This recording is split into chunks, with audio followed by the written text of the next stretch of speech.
Hey everybody, good afternoon. Let's do that.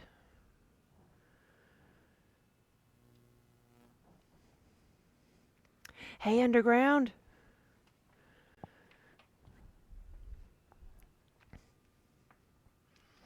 All right, let's figure out what I think that's everything where it's supposed to be.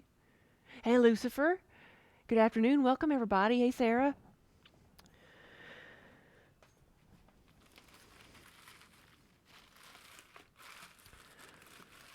Hope everybody's having a good weekend. We had a really good day yesterday. Today has not been so good. So I have spent a very frustrating morning trying to make some handles. And what I normally use is my extruder that I have over here. Except that right now, my extruder is not working. It is broken. I'm pretty sure it's broken beyond repair right now. So I've been looking at different ways to make my handles without like sitting here and having to pull them. Khaleesi, hello!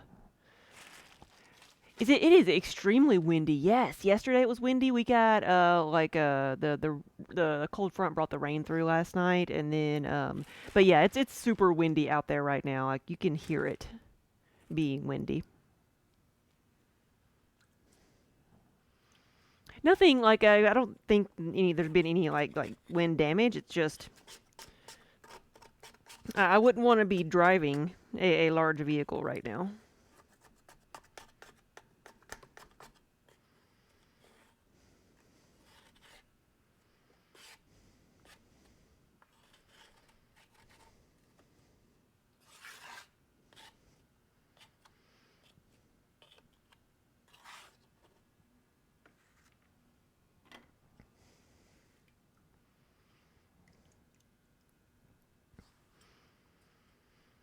So my trusty extruder has bit the dust after 12 years.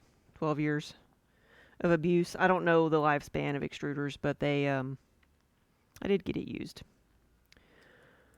So what has happened to the poor thing is that the gears inside of it, the teeth on the gears that operate the thing, they have been worn down to the point that it just won't work anymore.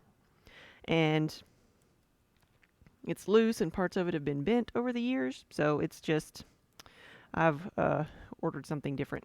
I have my pug mill, which can also be used as an extruder, and so I've got a die coming to go on the end of it that I'm going to use that for in the meantime. And if it doesn't come quick enough, I might just start drilling some holes in something and trying to figure out how to attach it to the end of my pug mill. My pug mill has some screws on the end of it that they make attachments for. You can screw it on the end and then use it as an extruder. So I've been considering making my own die out of something I can find in here. Because I've got a ton of mugs that I need to process that I can't make handles for now, and I don't want to have like wonky, ugly handles that look drastically different from everything else, you know?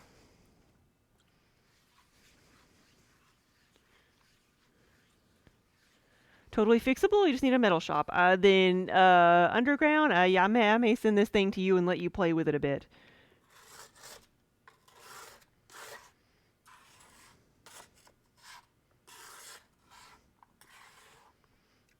I have taken it apart once because there was a bolt in there somewhere they got sheared off about this time last year. So I took the whole thing apart and figured out what was wrong and fixed it and put it back together.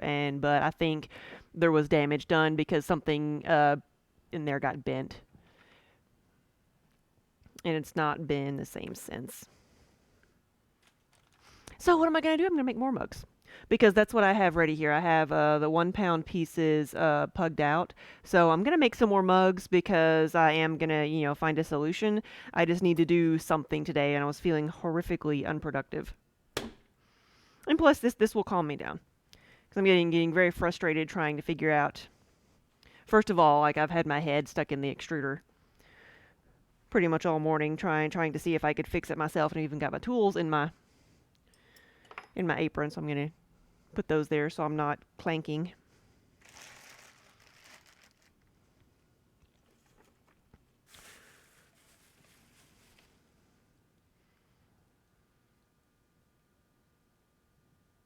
Right, it's probably true. Like, yeah.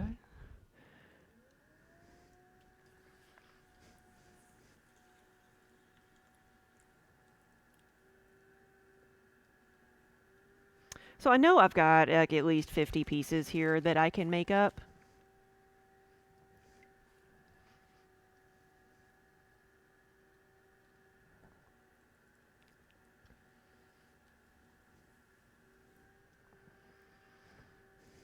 Need a sponge. You know, this is the first day where I'm like, you know what? I wish I had warm water. The water's kind of cold today. Oh, my sponge needs to soak a little bit longer. So Abigail, I'm going to be working on mugs. These are going to be the 20-ounce mugs.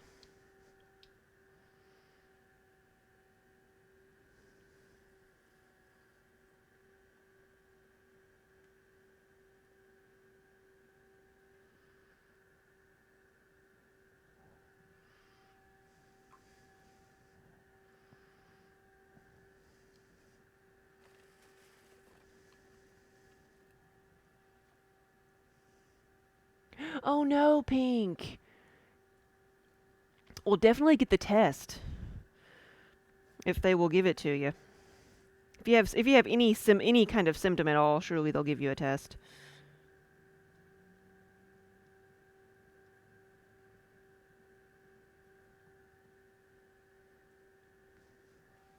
But I hope that's not it.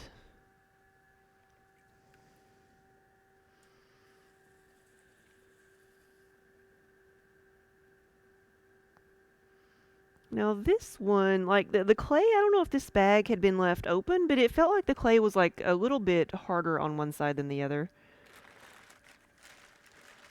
Which is why it's a little bit wobbly. I'm looking for a certain tool here that I seem to have lost. Hey, but look, I found this one! Hey, I've been looking for this.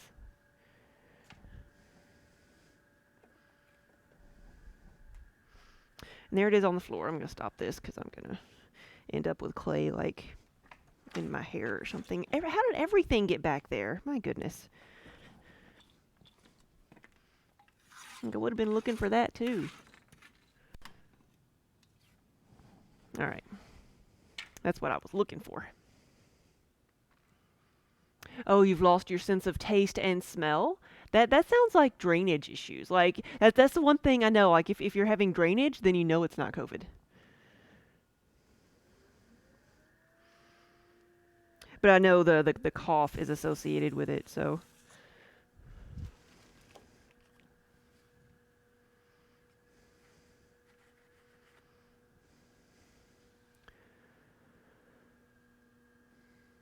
Hey, noob.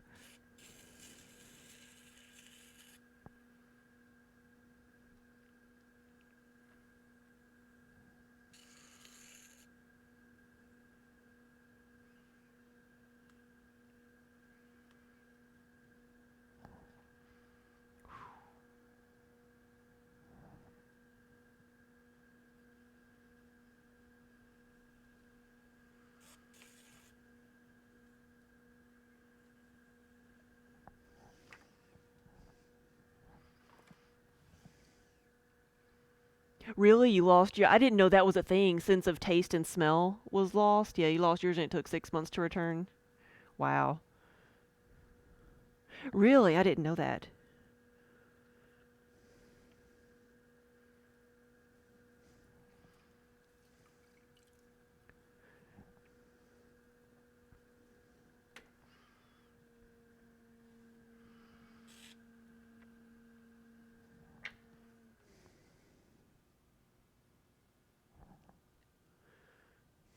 Hmm. Let's see how tall it is. It's like I could level that out. Okay, that's like the perfect height. So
yeah, that's one thing that Daniel never mentioned was like a loss of taste or smell. But at the same time, he had it in January before there was any type of test to know what it was, and he probably would have just thought it was drainage or allergies or whatnot.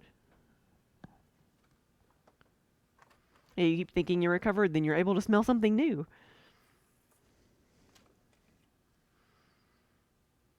Hey, it could be a blessing in disguise when during skunk mating season.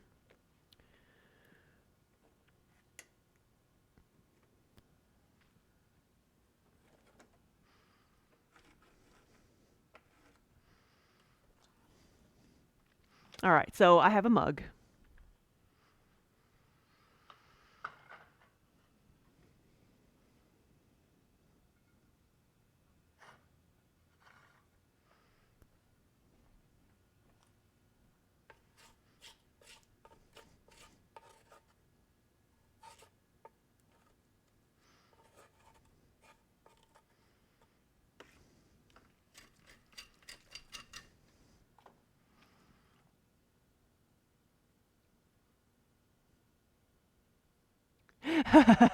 Hey, Canuck, and a girl named Blank. Welcome, everybody. You tuned in and heard just in time to hear skunk mating season, yes. We're talking about if you lose your sense of smell due to COVID. Looking on the bright side of things. That's what I'm trying to do here. I'm trying to be positive.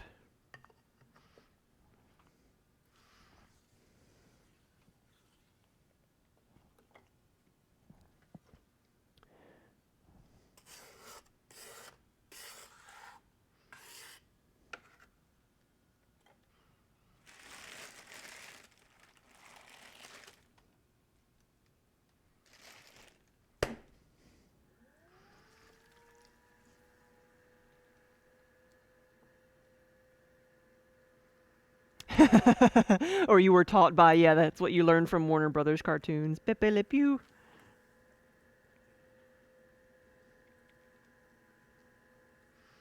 No, that's when around here you see the most skunks dead on the side of the road, so you can't drive anywhere without smelling skunk.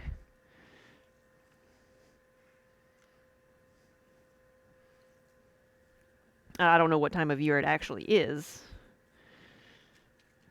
but you know it when you smell it.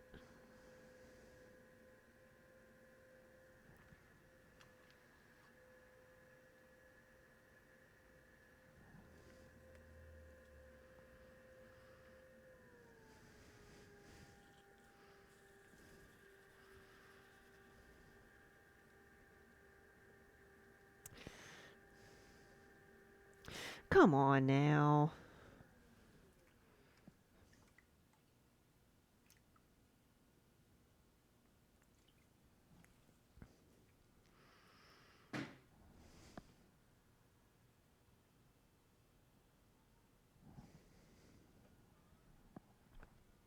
Minnie, was that you? Huh? Hey? Yeah. It sounded like something fell up here, but I don't know what it was.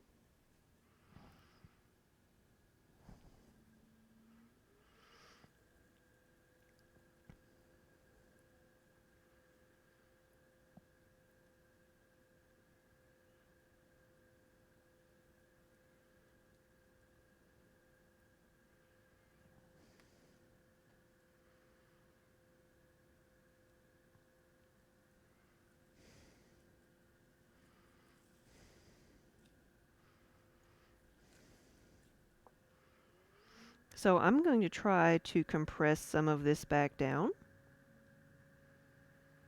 and even it out. And then we're going to try to make this a mug again.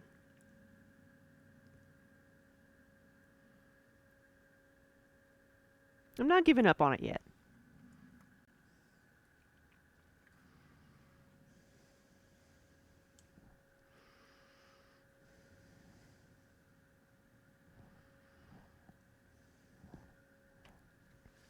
Hey, Elmo!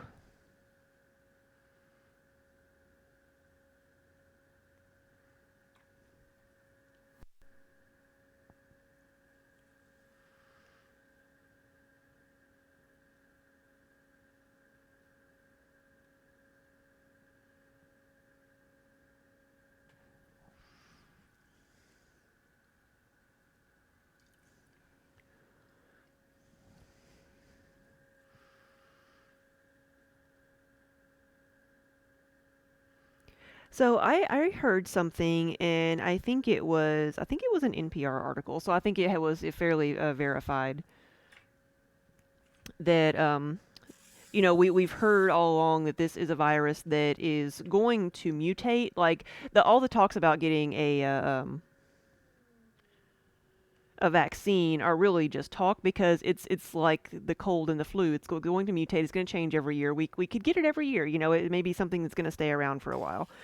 But they have talked about how it is already starting to mutate, and that it's mutating so that it spreads easier, which is the bad thing, but also that as it's mutated, it's not as severe when you do catch it now. So I thought that was interesting. And that may be why like so many more people are getting it, but people that have gotten it recently are not showing as severe of symptoms.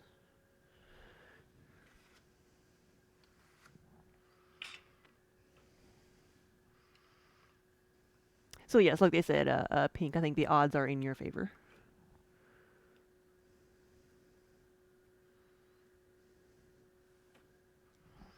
Now, let's see. I did not mark a spot on my wall last time. So I'm going to call that one a good mug.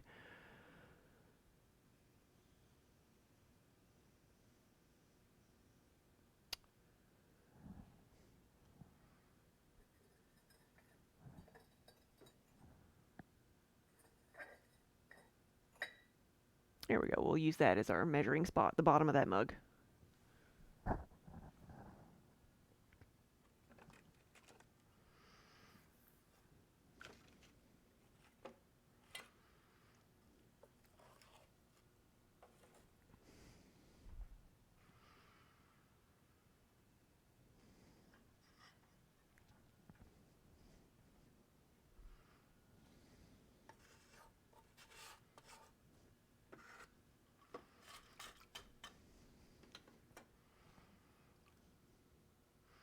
Elmo, I'm doing all right.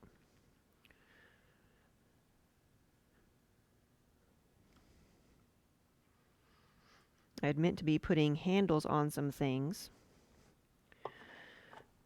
but my handle maker, my extruder, decided not to work anymore. It decided not to extrude anymore.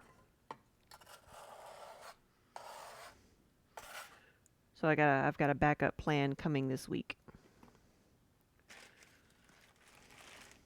So in the meantime, I'm going to make some more mugs.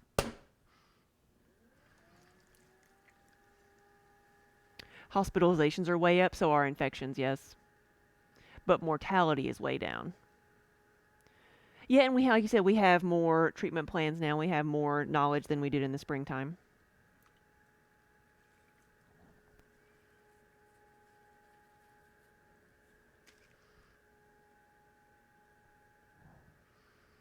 Edith, whoa, thank you for the resub.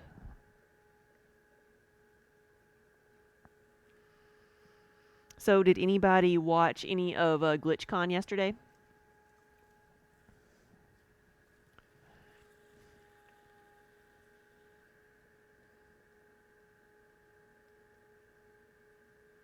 We were supposed to have like a 1 minute little clip during the Artist Alley section, but I never saw it, so. But I didn't actually watch live, so I did not need to go back and see if they put it in there.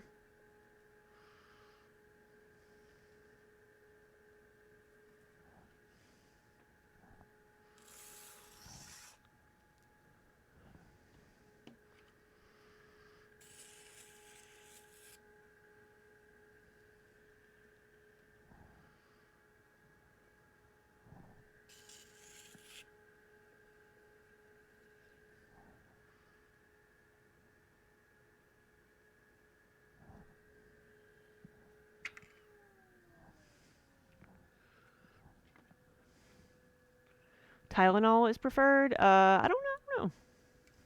I guess it depends on what it is, whether it's whether you got a fever or whether you've got like a swelling. Advil, I think, is that more of an anti-inflammatory? Sometimes Tylenol works better for like headaches and stuff.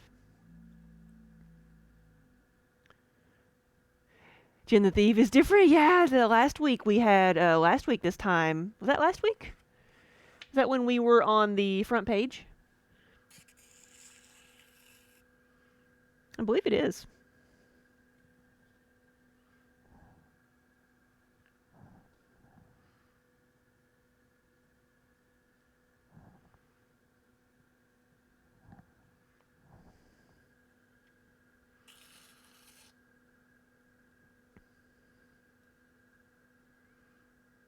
Yeah, well, welcome back.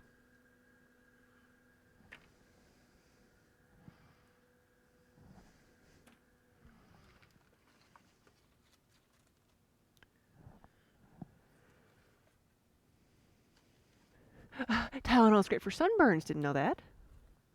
My go-to for that is usually aloe. Hey, Paul. What were my thoughts on GlitchCon? Well, I just asked. Did you watch any of it? Did you watch the Artist Alley sections? Because we were driving during the first part of it, like we had thought about streaming yesterday morning, and then everything changed, and so we were driving yesterday morning when it all started up during our time slot. But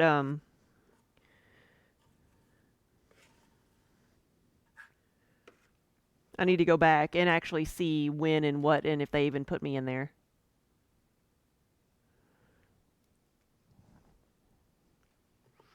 Because they told us we were going to get a 1 minute time slot in the first block, so between like 11 and 1 o'clock or something. So, but then we didn't get to watch it.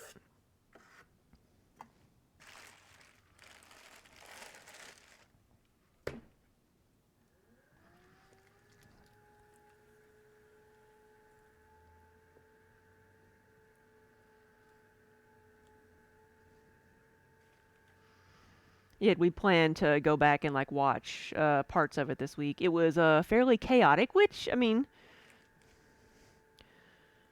so games can be like that too, right? So you mean chaotic as in like the presentations? We watched the opening ceremonies or whatnot. We got to watch those, whatever happened in the first hour.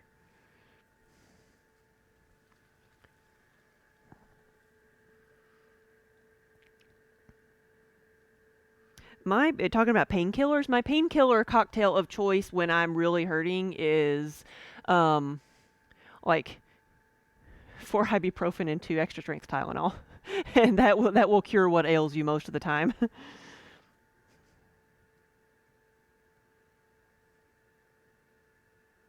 Anything with people? Really? Wonder why. Again, we wanted to go back and watch some of it and just see what they did for everybody.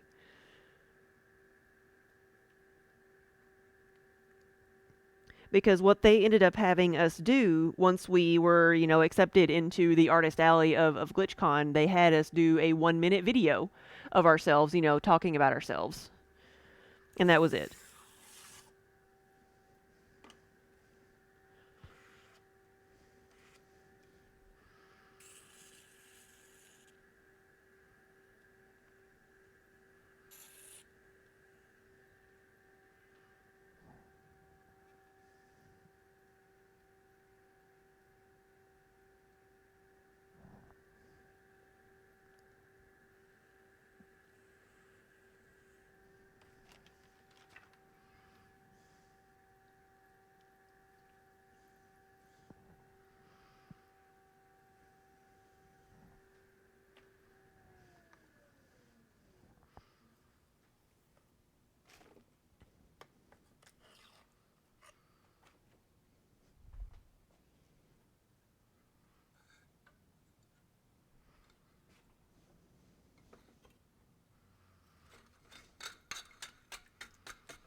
You peeked a couple of times, but it wasn't anything that interested you, yeah.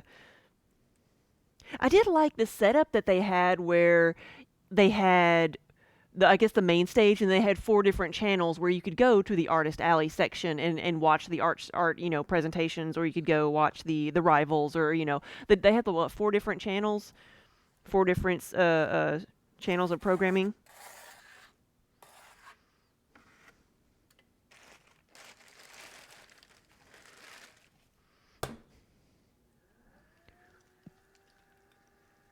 You just watched The Martian this morning. Yes, I like that movie, and I love the book too.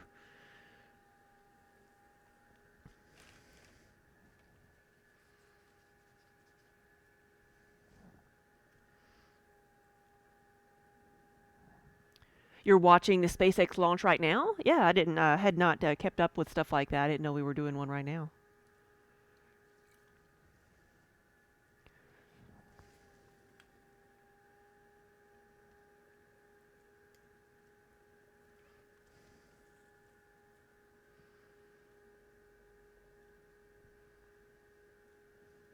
I think that was one of the best things about living in Florida is you could go like if you had the time, you could just go to the beach and watch the shuttles take off. I think we were living in Florida in 2005, 6 or 7 when they did the first night launch again because they had stopped doing them for a long time. And we went and watched it.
All right, like I said, I think I have around 50 of these.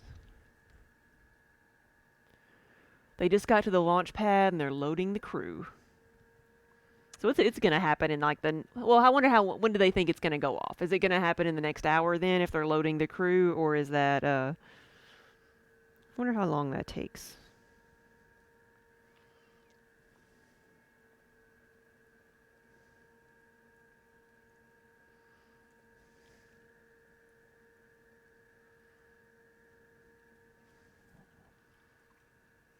About 3 hours. Okay.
Oh, thank you. Sorry I missed that. The tiles are just a bat system. So the tiles are just there so that I can move these around without picking them up off the wheel. I am going to cut them off the tile right now with just a piece of fishing line. That way, as the mug dries, it's not stuck as much and it can move a little bit. Because as it dries, it's going to shrink just a little bit. And then I use these, move them around, and then once they dry enough that I can hold them and put handles on them and such without squishing them, then that I just take them off the tile and reuse them.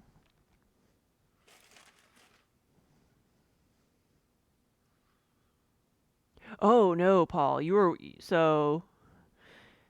watching the Challenger, yeah, with your whole school in 6th grade. Whoa, that yeah didn't yeah. Mm-mm. Said even in 6th grade, say you don't think you totally understood what happened. Well, it's just the shock of seeing something like that happen. You don't process it immediately, especially when you're what 11.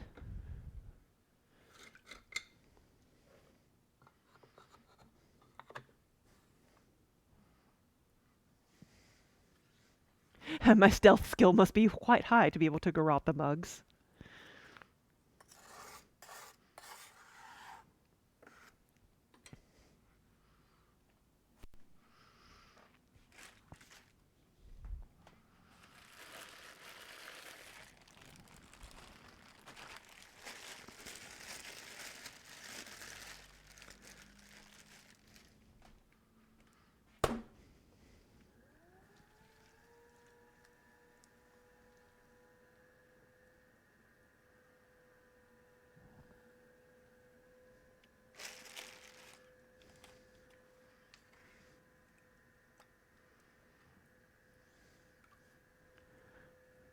Yeah, I did. Snowman is still in pieces, drying out.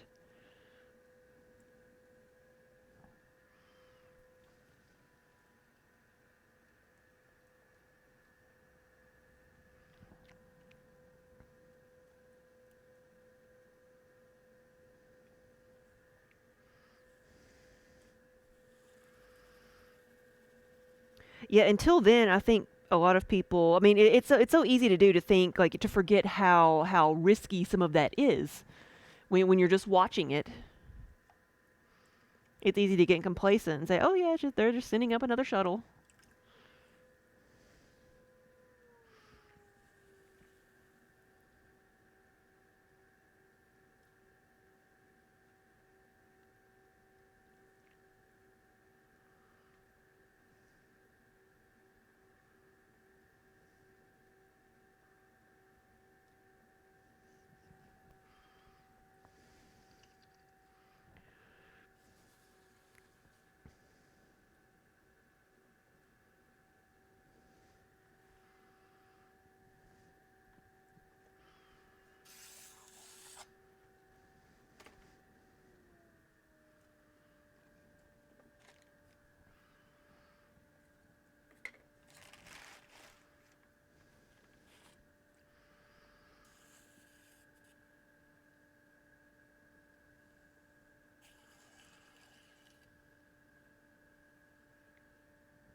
No, snowmen are doing pretty good. I just haven't made a lot of them. The one is just drying out.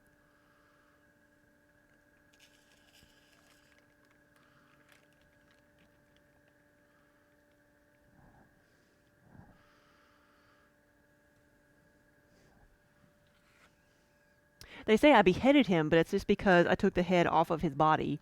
And it looks bad, but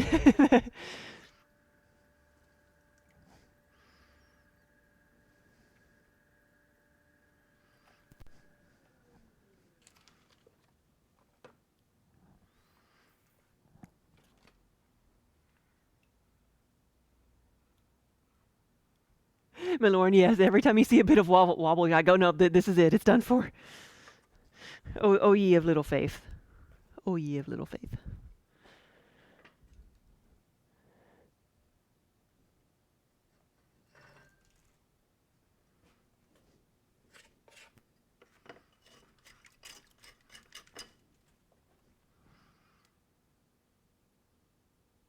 The moral of the story is don't mess with clay workers. See, that's how I feel about like knitters. With all of the different things that I've been asked to put on mugs for like the knitting and then the fiber arts community, I'm like, I don't need to mess with these people. It's like, I knit so I don't kill people. F off, I'm knitting.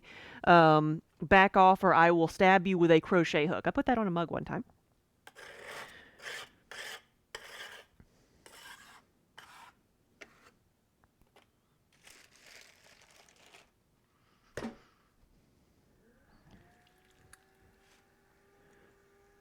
Paul said still had another 3 hours.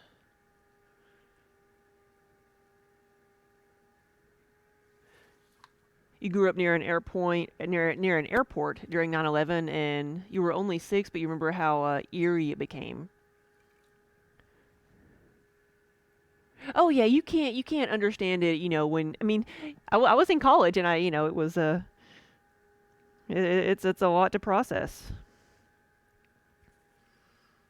Daniel was actually working at Disney World at the time. I was there the following year. He was there during 9/11 and when everything happened. He wasn't actually working that day, but he worked the day after. And he's like, there were more, like, they didn't completely shut it down, but there were more like people working in the park than there were people visiting. Probably like it looks right now, like it was just dead. And it stayed that way for many years. I'd say for a good 5, 6 years before they got before people were confident enough to travel again and until they got the numbers back up.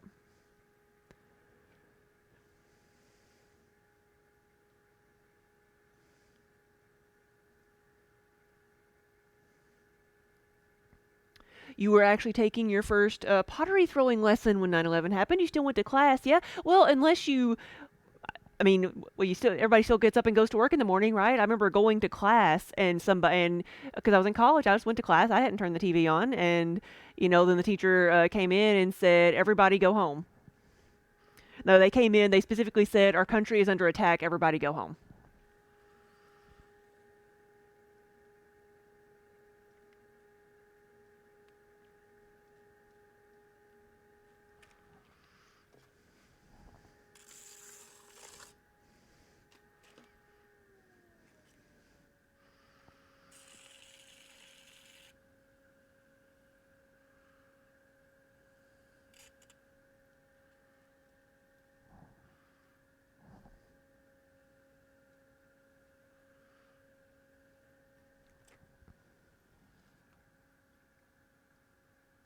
You watched it live. Wow. Maybe they did shut down the parks. I don't remember at Disney World because I remember they thought that there was a lot of entertainment venues like that where they thought would be a target.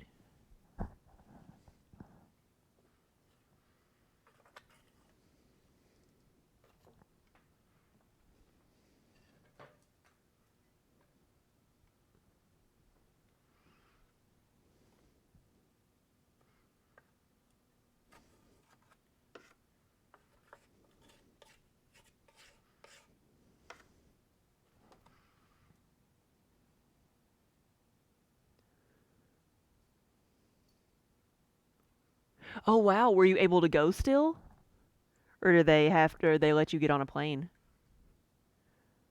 You aren't going anywhere. Yeah, yeah.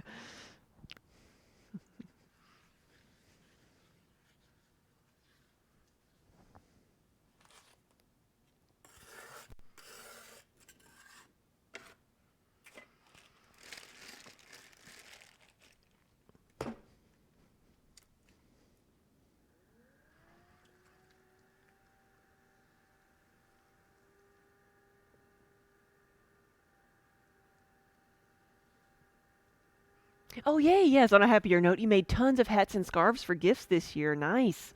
Those are gonna be the best gifts.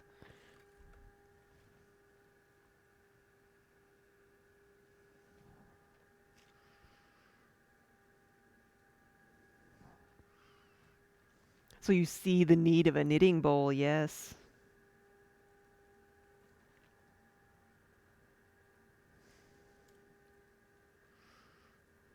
Add a little bit more water there, and we'll fix that. There we go.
Yeah, the wind right now. Roofers are gonna have a good Christmas. I mean, it's not been that bad here, so maybe we've just been lucky.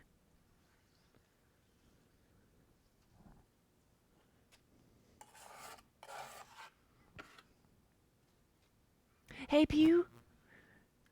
Good afternoon. Oh. So far so good. That you've given up on making Christmas presents because you never start early enough.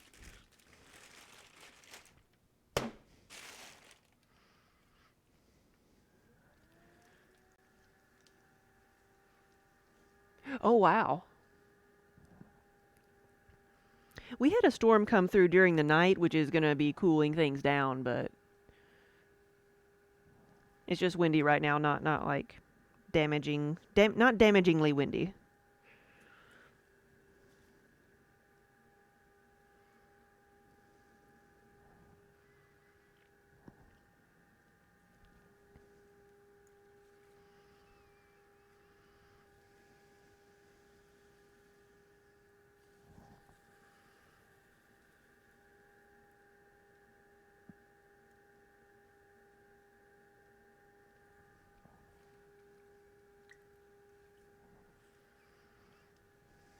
You're in Georgia, so yeah, you're finally getting into the fall temperatures. Yeah, so it's finally getting comfortable.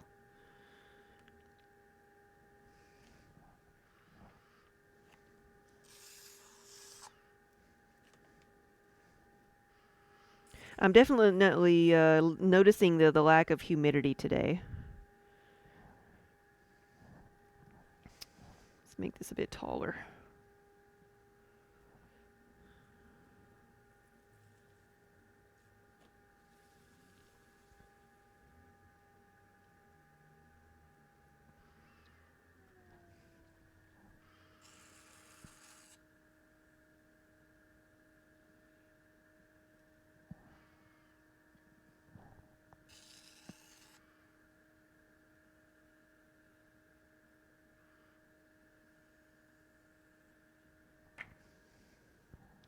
There we go, much better.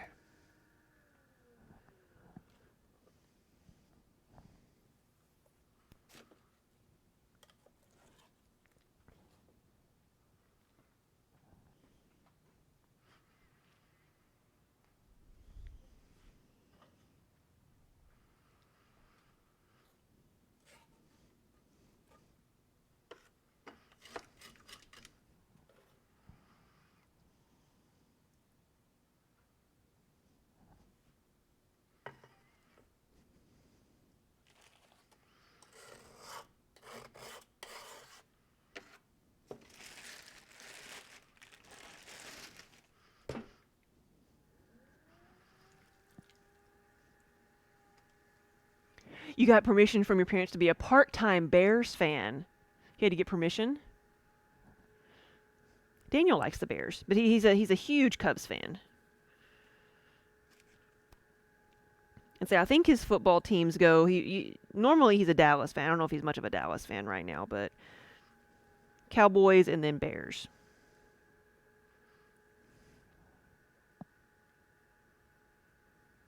So as long as you keep your priorities straight. So what did you say your main team was? I missed it. I don't do sports balls much.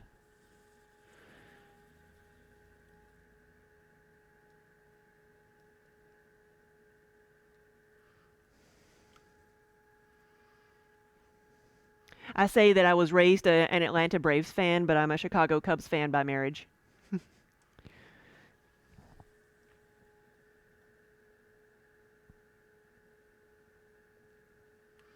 But that's baseball.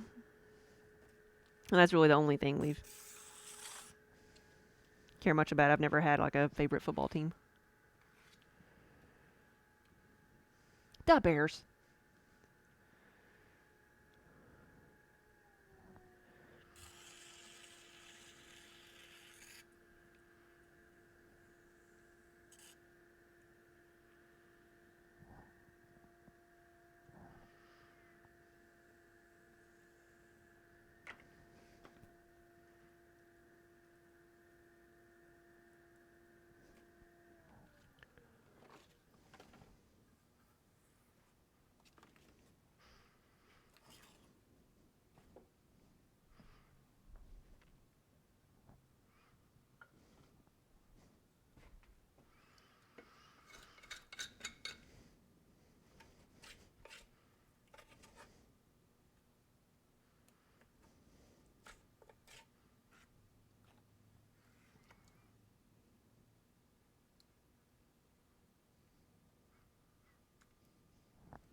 The only sport you ever care to watch is your brothers playing inline hockey.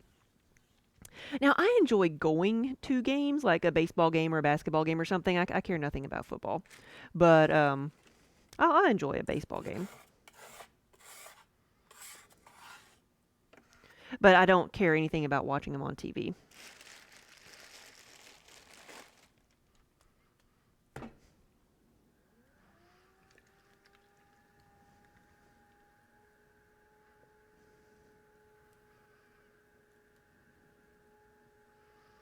Yeah, when me and Daniel were dating, I tried to wear a Cubs T-shirt and have an Atlanta Braves tomahawk at a game, and wave my tomahawk and wear a Cubs shirt, and I embarrassed him.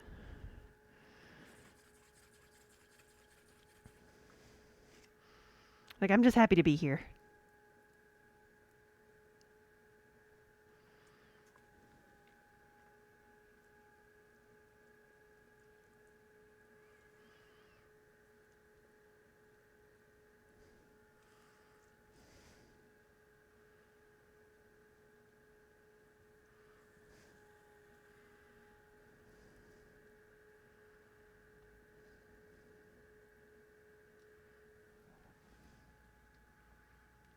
According to your coworkers, you're supposed to have picked a team by now.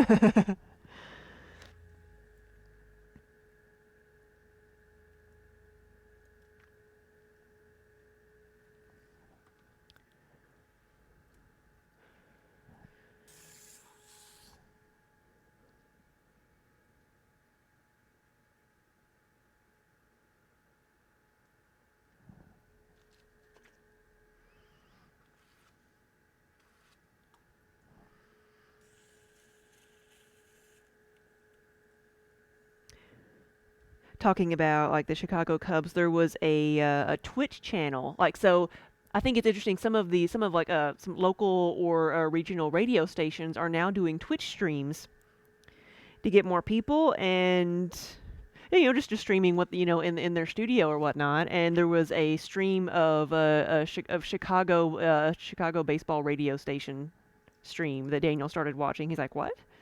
So I think it's interesting all the different types of categories and subject matters you're gonna start seeing on Twitch.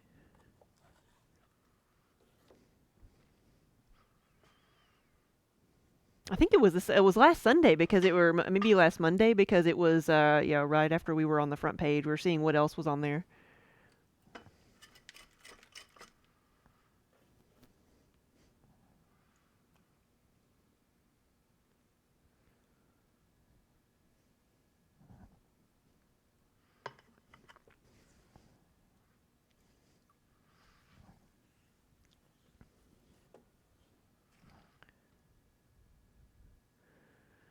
These boys have a lot of speed and a lot of skill, right as one of the 10-year-olds face planted on the rink, yeah. And perfect timing.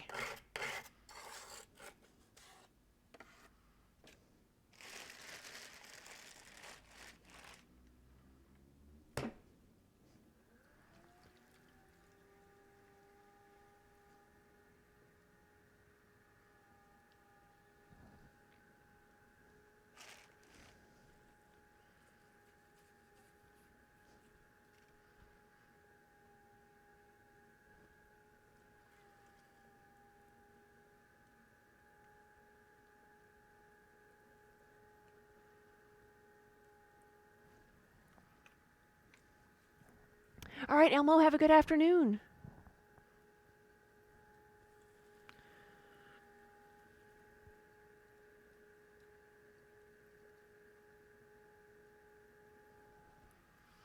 Say all the neighborhoods are so different. People in Chicago don't say they're from Chicago, they say what neighborhood they're from. I think that's interesting. Like, I noticed that from people who are like live in cities, live in a bigger city. They're like, oh well, yeah, let's just go here. Well, don't you want to go? Well, it's just across the interstate or whatever. Oh no, we don't want to go way over there, or we're not going to go across town. We'll just stay right here. And I thought that it's very interesting like mindset compared to what I'm used to. Like even when we moved to Florida, we would still drive everywhere because we were just used to driving everywhere. Because being from a smaller area here, even when we were, in college, you go drive an hour to get anywhere else if you want something besides what you've got, just in town. So driving a while, was not a big deal. But when you've got pretty much everything you need in your community, in your little area, yeah, why would you drive across town?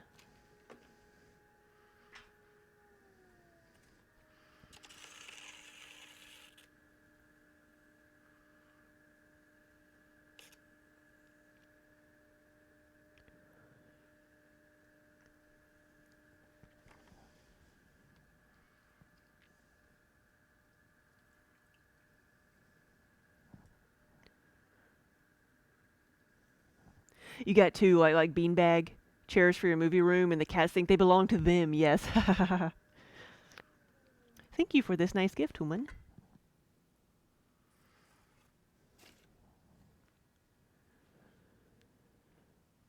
Yeah. Like when we lived in Orlando, it took my ride to work was like 7 miles. My drive to work was 7 miles, and it took me 45 minutes to get there. Versus if I want to go, into town, into the next town, it's 30 miles, and it takes 30 minutes.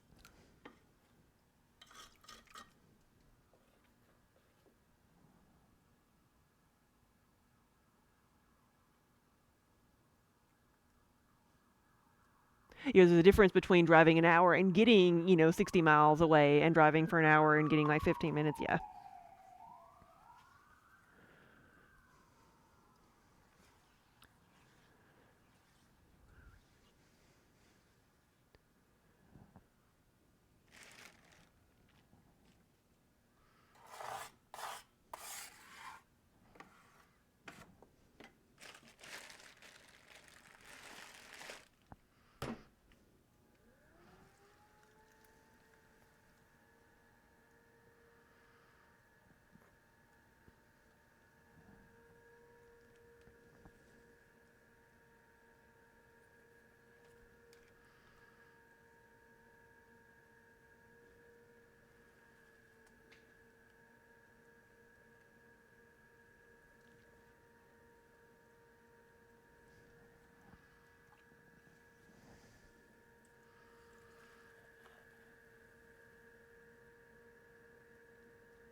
Larizelle, hello. You're grading a bunch of science tests, and the combo of the Vibes plus Pottery Vibes is what you need today. Well, you're very welcome.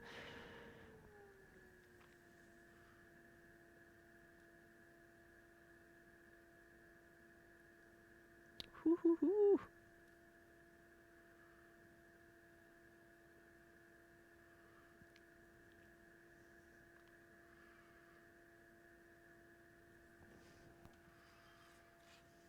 Really? Pixarite, you've been searching for a pottery stream for so long? Well, welcome. We have been here for, I can say we've been here for 5 years on Twitch now. We had our stream anniversary was last Wednesday.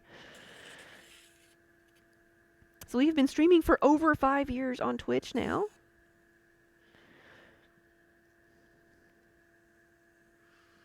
So I've been with Twitch for half of its life. I did not realize or know exactly how long it had been around, but they were saying at the like the opening ceremonies or the first talk of the GlitchCon this weekend, they were saying that they had several streamers that have just hit the 10-year mark. So some of the first streamers that are still around have been streaming for 10 years.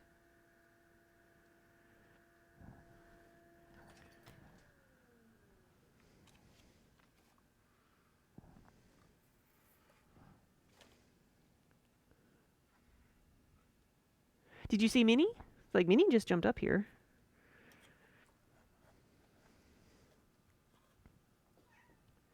Oh, hi, Minnie. Mhm. I know you're being so cute. Hold on. Here's a quick. There we go. There we go. We'll have a. There she is. We'll just have a kitty cam. Now I can't measure my mugs anymore. There's Minnie. And Minnie is sitting on the handmade cushion that Colleen made. The cats get a lot more fan mail than I do. I have received some, but the cats I'd say get about double the fan mail I do, which is okay. Trix is outside, so she's not here right now, but she's our black cat. And guys, wait till you see what we've got coming for some Christmas decorations. I hope they turn out. I hope they turn out the way I'm hoping they will. I found some like cat mascot head costume things, like leftover Halloween stuff.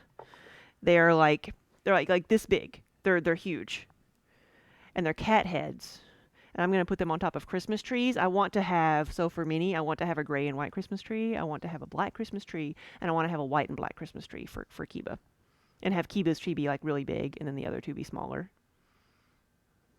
Oh, you have 3 black cats. I love black cats. Trix is a solid black cat.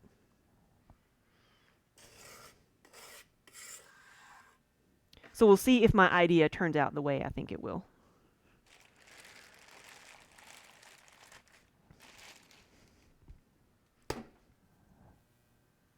It sounds either cute or disturbing, right? We'll see which one it is. I've been trying to figure out how to put Christmas lights on the cat heads. Because I want people to be able to see what they are from the street. I want to put them in the front of the studio here.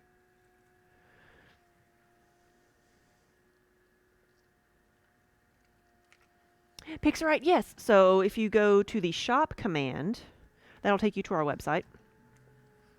And the things I'm making right now are for orders.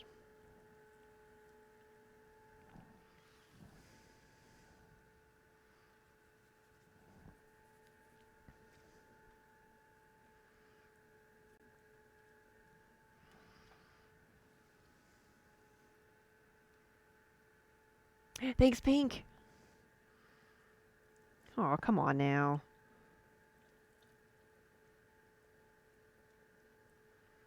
Just needed a little bit more water. There we go. We do. We ship all over the world. Now, I don't know if something would get there before Christmas at this point because, I have no control or no way to gauge like how fast things will get there. But yeah, I can ship it anywhere. And if you go to the website, you can put in your shipping address and it'll give you a quote.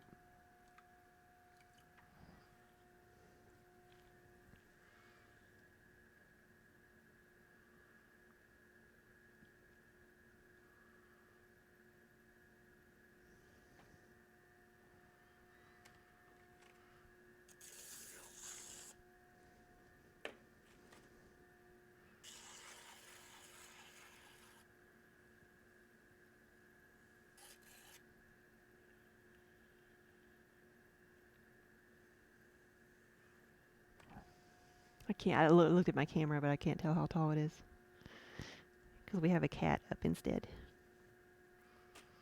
So I have to get out my super duper high tech handy dandy measuring device. Yeah, that's not bad. It's pretty good. It's pretty good. You've got a black cat and an orange one. We don't have an orange one. Yeah, the Halloween kitties, yes. My parents have a calico cat that they named Spook because of its Halloween colors.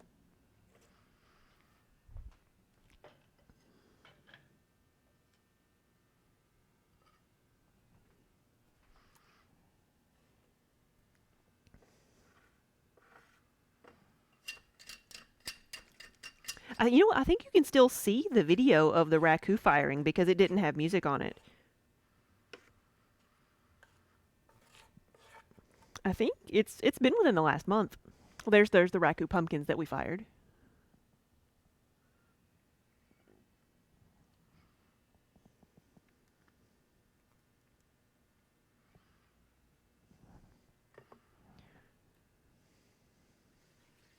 You got the three of them because the other adopted the least.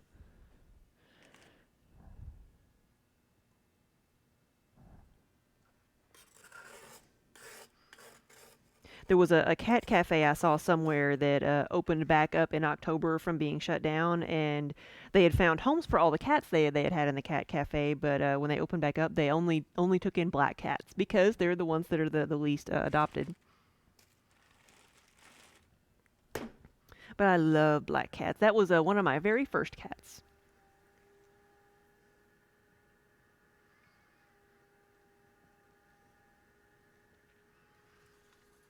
Oh yeah, you fostered a cat. We did. Yeah, that's how Minnie was, and she came to us. She snuck them in. Minnie came in, and she ended up having 3 kittens, but she's little.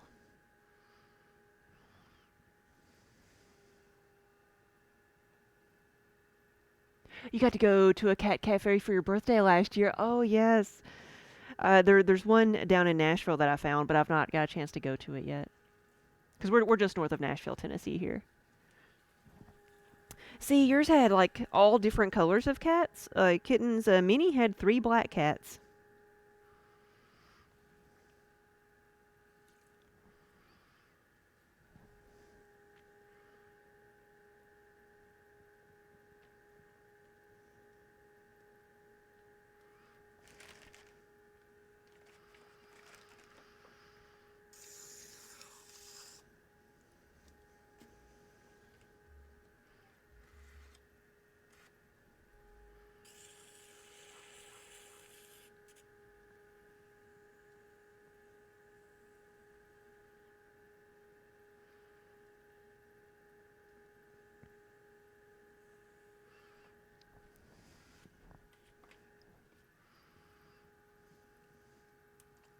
Yep, the gray fur ball of awesomeness.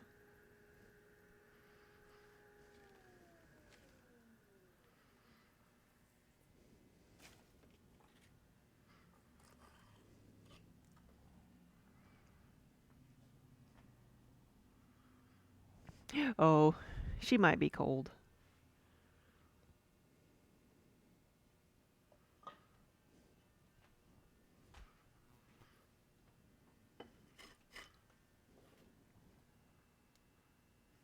Hey, Kira, how are you doing? Hope your weekend has gotten better.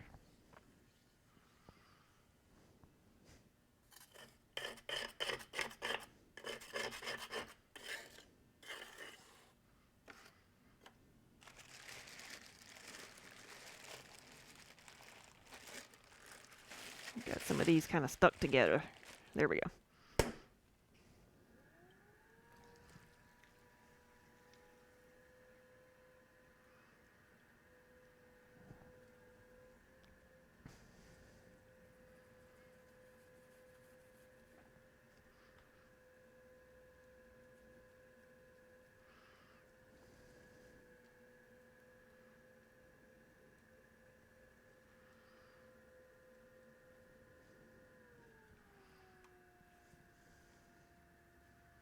A rocket mass heater? What is this thing?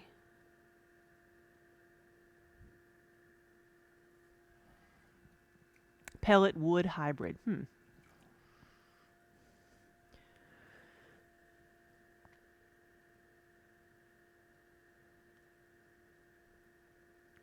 We have one of the pellet stoves. We don't use it anymore. It's what I used to heat my garage when my studio was in the garage.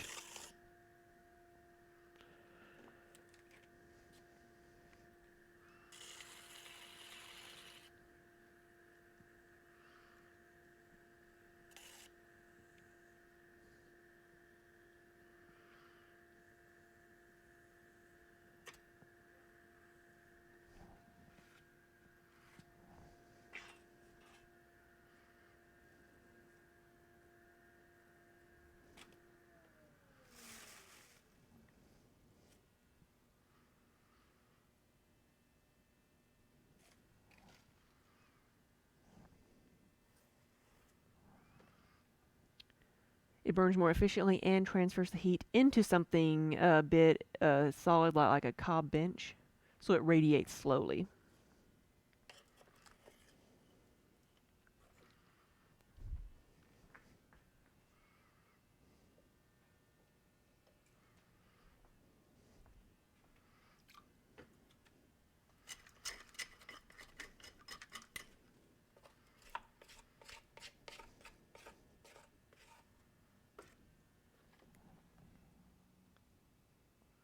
Is the stick thing a height jig? Yes. I would normally use my side cam over here, but we're watching Minnie take a nap.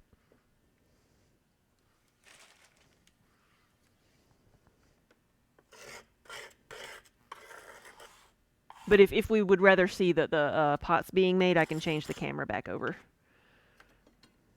I just assume priority should always be given to the cats.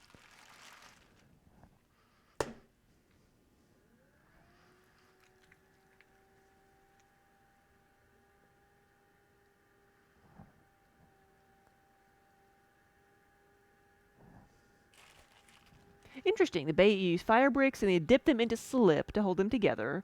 I wonder if it's a certain type of slip, like mortar, like fire brick mortar.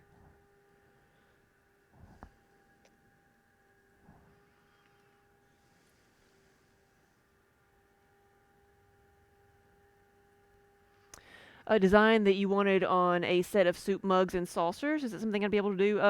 Tanya, what type of saucers? Like soup mugs, I can do. I can customize the soup bowls. How big do you need the saucers to be? Just small plates.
Yeah, the saucers just need to be big enough for the soup mug to sit on, so they would need to be probably like a little 7-inch wide plate or something.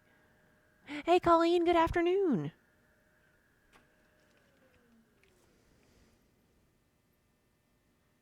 Okay, so I'm going to switch the cameras. I want my side cam back.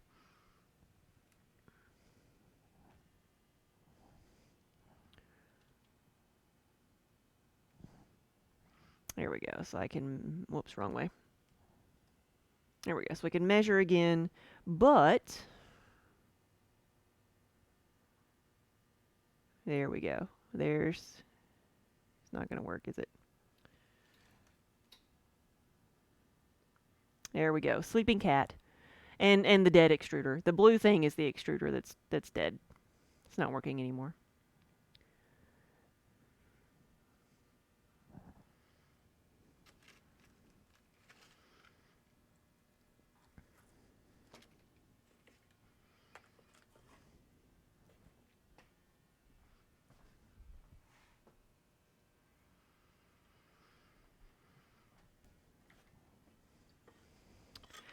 For me, it is officially dead. There are things bent on the inside of it and worn down so that it's not catching anymore. Like, it's got gears on the inside. It's got a great big wheel. So it's a big wheel on it. So to with gears to force things out, and the teeth on the gears have been worn down. It's been slipping for a while, but it's finally just not even trying.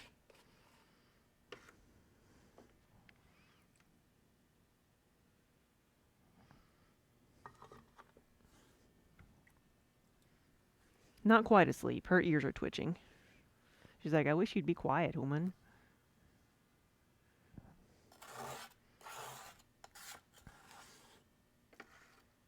So until we decide to get if we're going to get like another extruder or not, I've got a die coming in that can be screwed onto the end of my pug mill, so I can make handles that way.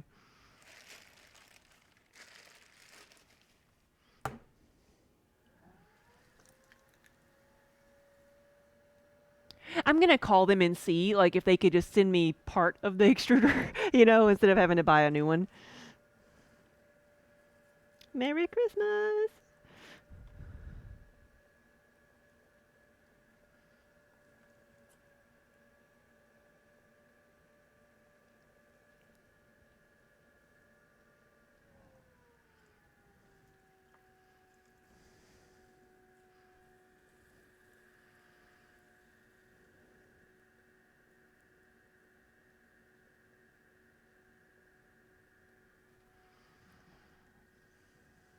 I mean, it is like I've had it for 12 years. So I don't know. Actually, I've had it for 13 years almost. And I know it was used before I got it, but so it's lived a good long life. And parts wear out. Last year, about this time, a bolt sheared, a pin sheared on the inside of it, and so I did take the thing apart and put it back together and figure out what was wrong with it. But there was something bent, and it's always given me a little bit of fits ever since then.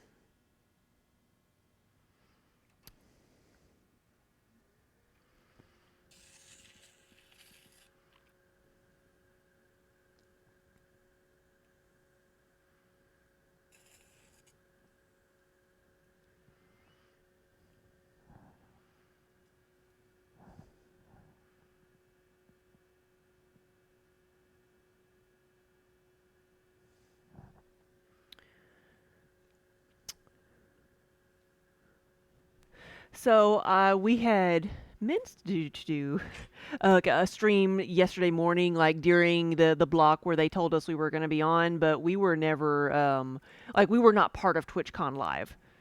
GlitchCon Live. So did you actually watch it? Because we didn't get to watch it. Ended up driving during that time, so we were plans changed. So did they show my 1 minute spot? So what they had us do, since it's over, I can talk about it now. What they had us do, one with being part of the artist alley of GlitchCon, is they had us do a 1 minute video of ourselves in the studio and send that in. And they just told us your video's gonna be featured during this time slot. And so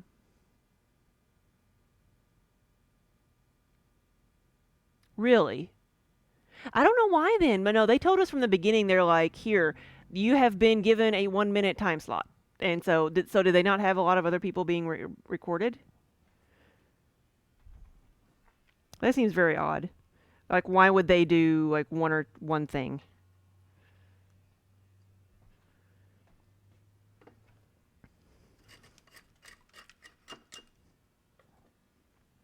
Hey, Derpy.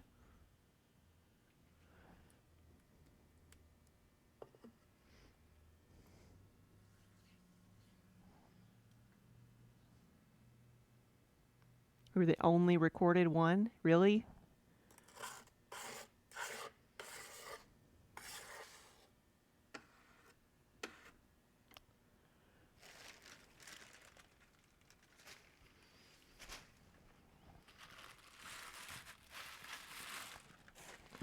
Well, I don't know what that was about then.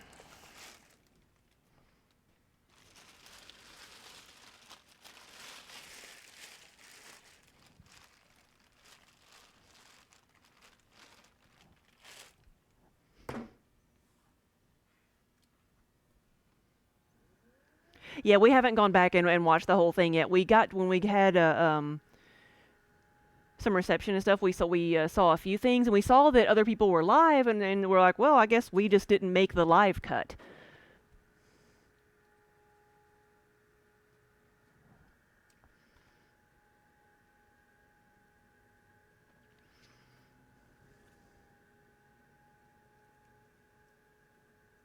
Oh well.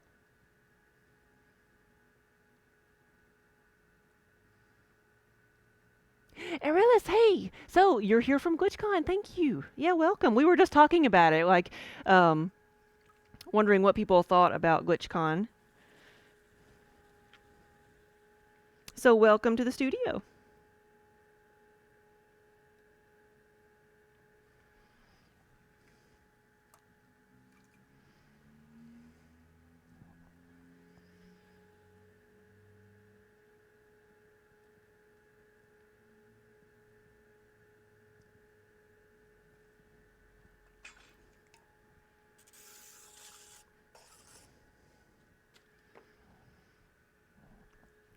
Let's slow this down just a tiny bit. So these are my 20-ounce mugs that I'm making.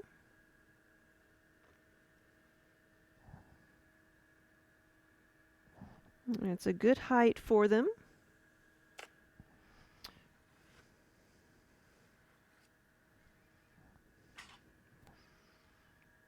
Thank you, Colleen. Thank you. That was all Daniel. Say it might have been better for them to string a few of them together or have one in between each of the live people, right?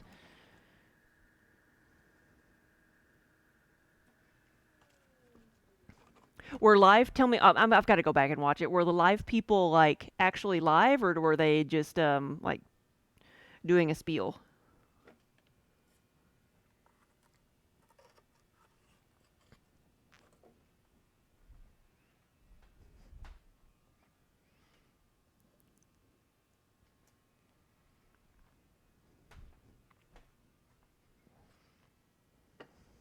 Asking them questions.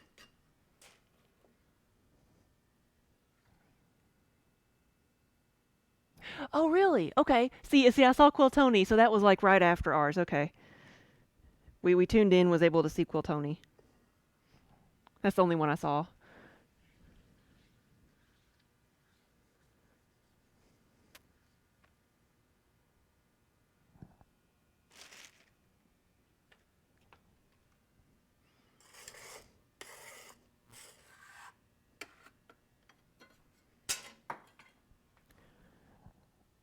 Oh well, I think I would have been extremely nervous anyway.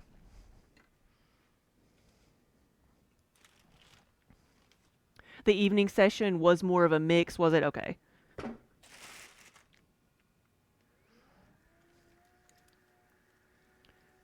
I realized you're from Mexico. See where everybody's at. We are in southern Kentucky.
Yeah, we had thought to be on yesterday morning just to be live streaming, in case people wanted to, they played the video and then people wanted to come in, but we ended up having to leave. So instead of doing just like an hour stream, we just decided not to do anything.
Yeah, I feel like now it's 4:30 here, so it's like what 10 o'clock, 11 o'clock at night there in Europe. Is that the time difference?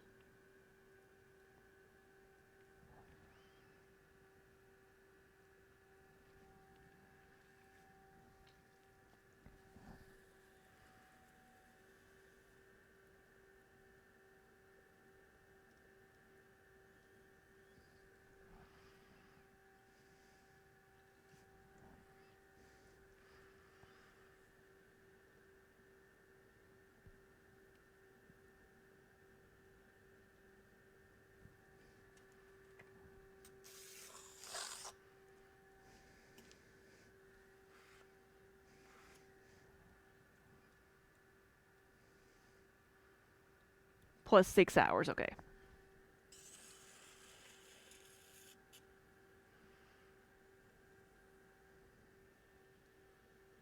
so it'd be around 10:30 there.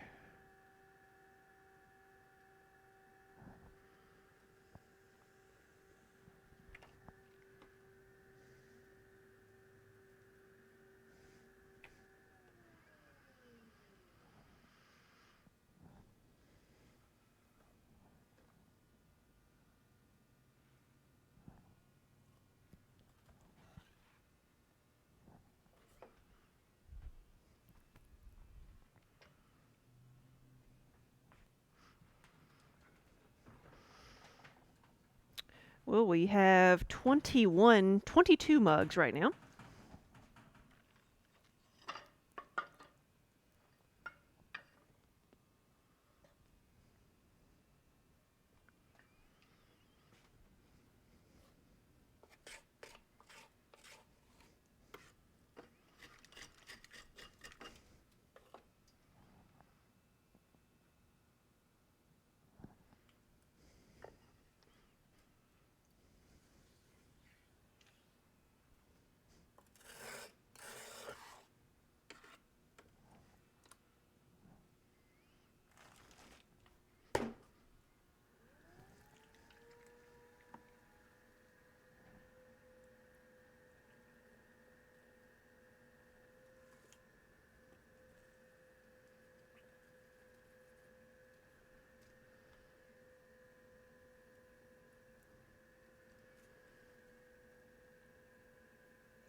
You almost missed us at GlitchCon. Well, that's what Colleen was saying. They like I thought at first that everybody was just pre-recorded, but they had a lot of live people as well. And then I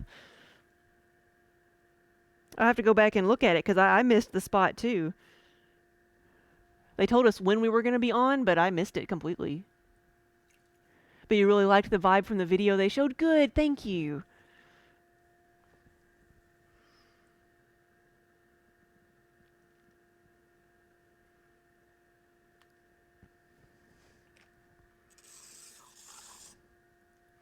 It said, show people why they should follow you. And so we're like, hey, pottery and cats.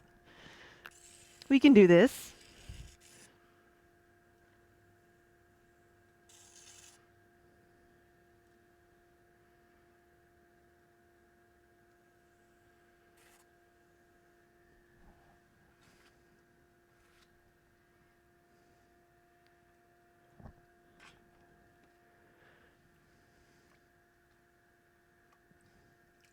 Yeah, well, thank you so much for joining us.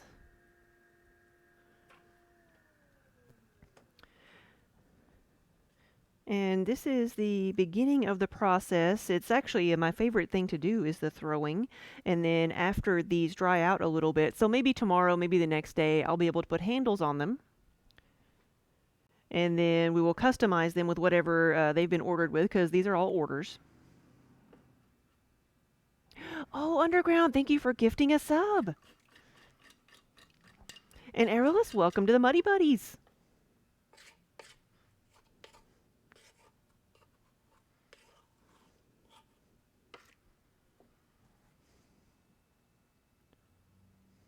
Right, you took the time to seek the channel out.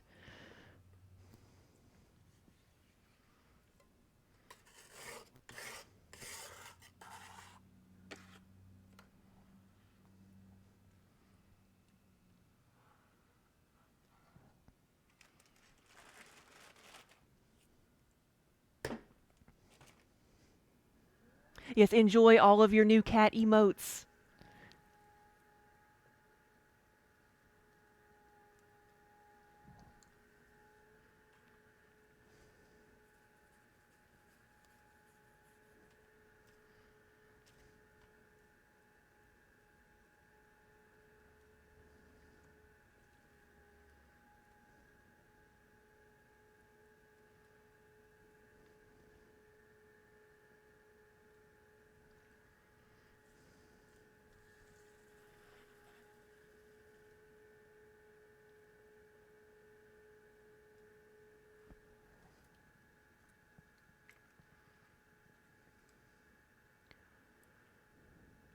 So we can still make them.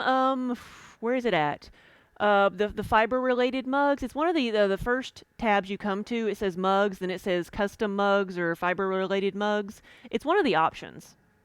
You probably found a listing for one that was in stock and then somebody bought it, so it's that specific piece has sold. But yeah, you can order it as a 10 ounce, a 20 ounce, or a travel mug. Oh, Underground, thank you again. But yeah, Khaleesi, you can still order it, and if nothing else, just go to a custom mug listing and write in, make it so. But I really think it's on one of the like fiber or nerdy mug listings.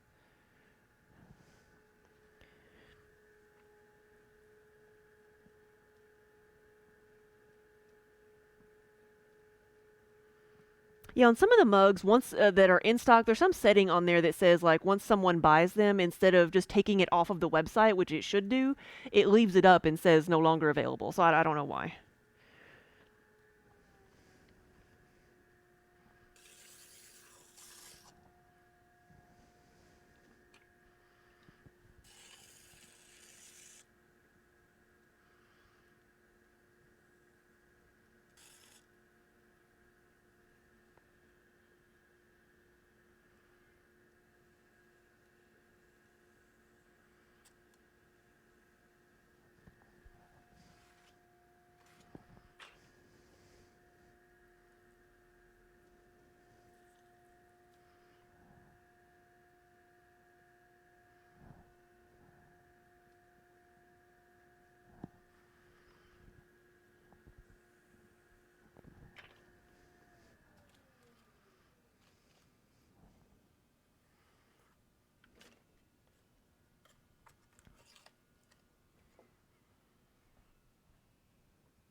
What are you Underground? What do you think you're too late for?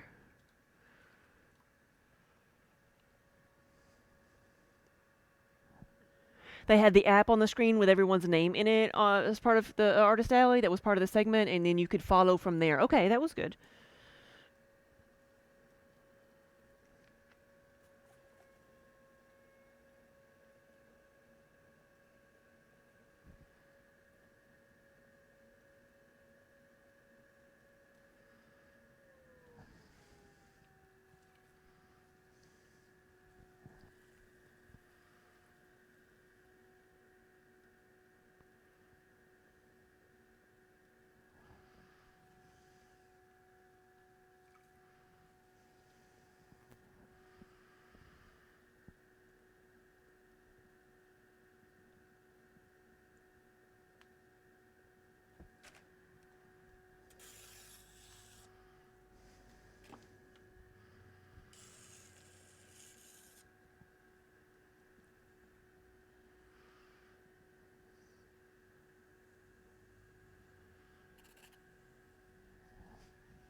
Okay, good. Make it so is under the Star Trek section. Good, good, good. Maybe there is an actual Star Trek section. We have, because we have the different fandoms. We have some of them organized by the different fandoms. So I wasn't sure if the Make It So was under the fandom section or if it was under the crafting section. I should know these things, but I don't.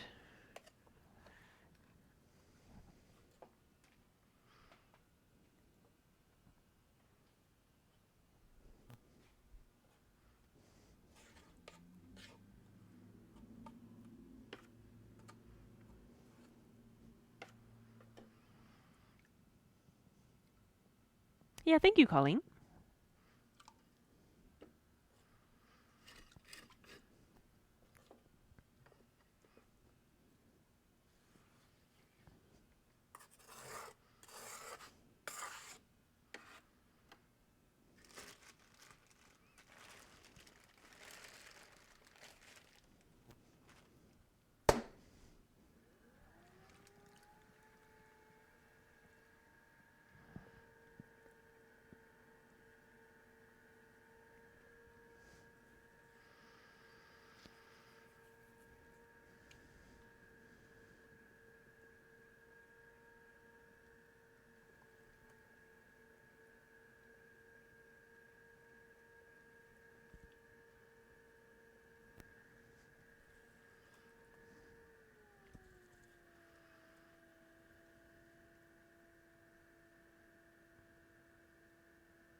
I need to add these books to my list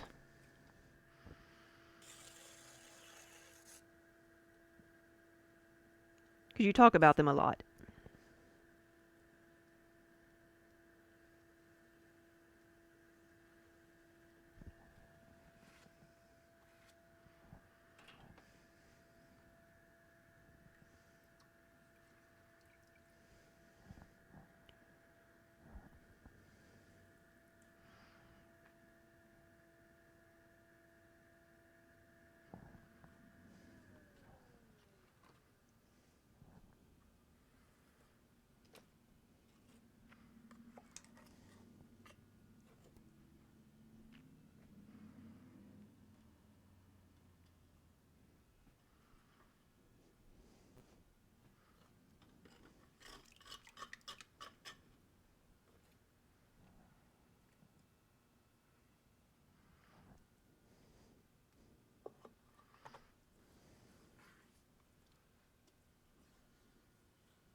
And see, this is why I don't care anything about spoilers because I can read all of this and I know nothing about it. It means nothing to me. So even if I read all this and it was a spoiler, it wouldn't mean anything to me, so I could still read the book and enjoy it.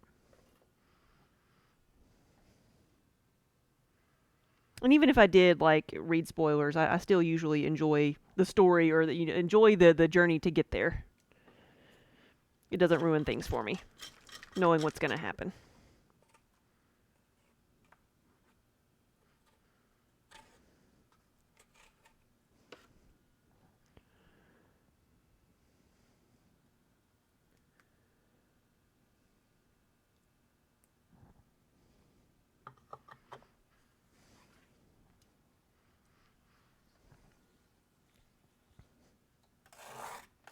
So which one should I start with? Is it the Babaverse? I think that's the one I see the most often in my recommended book channels.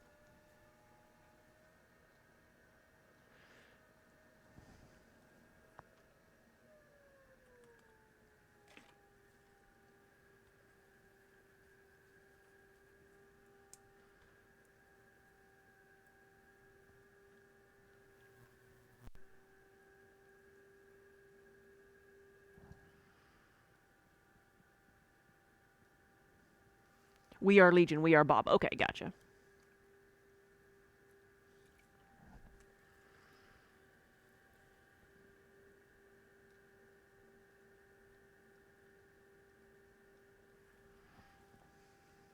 I guess all of them are called the Bobaverse.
Yeah, this one will be, hopefully this one will be 29.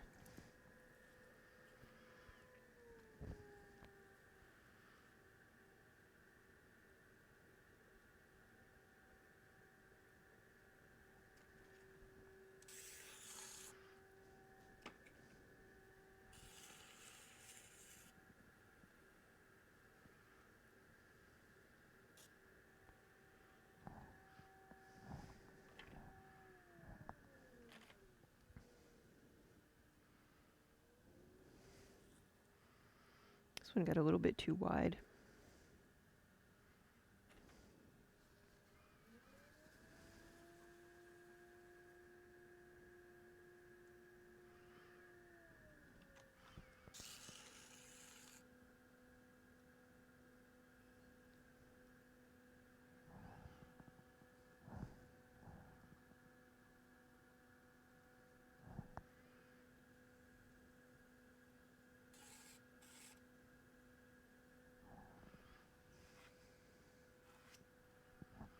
You tried listening to a Cthulhu Sherlock Holmes mashup. Really?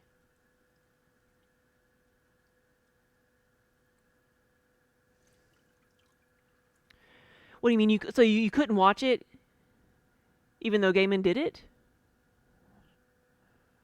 or you couldn't read it? I have read a couple of the Warlock Holmes.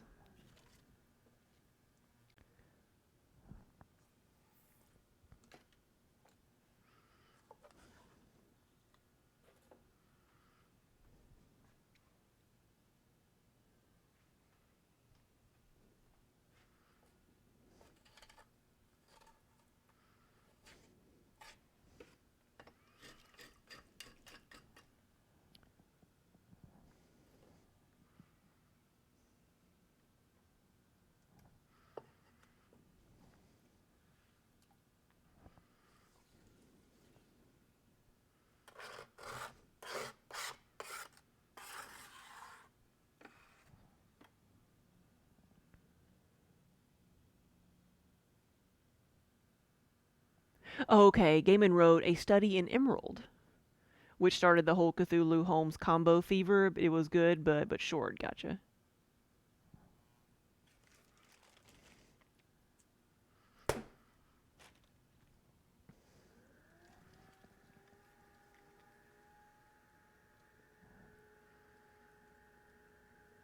Yeah, there've been a lot of people who have done like Sherlock Holmes mashups where there's a supernatural aspect to it. I think Mercedes Lakey did one. I just don't know what it's called. It may have been one of her Elemental Masters like series. She may have just did a themed one.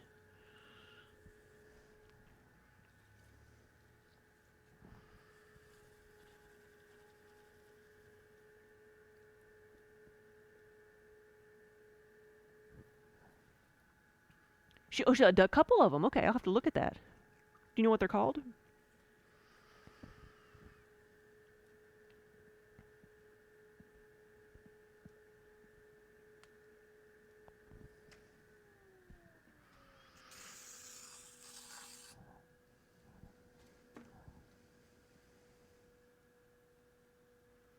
I don't know. I think I've only done like two of the Warlock Holmes books.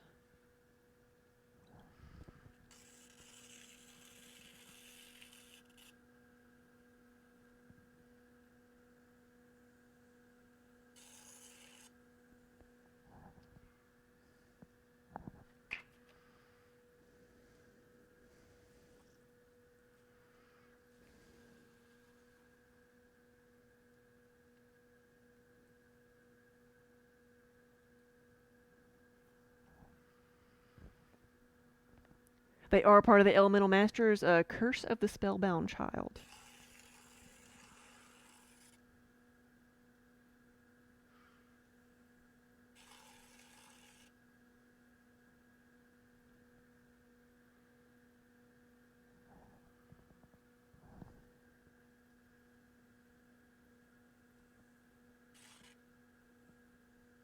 I wouldn't mind going back and rereading some of those, the Elemental Masters ones.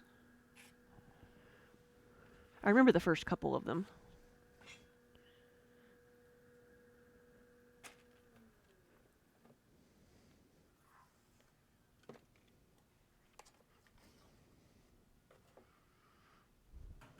Because for the most of the ones that I remember reading, where they were the reimagining of fairy tale type characters.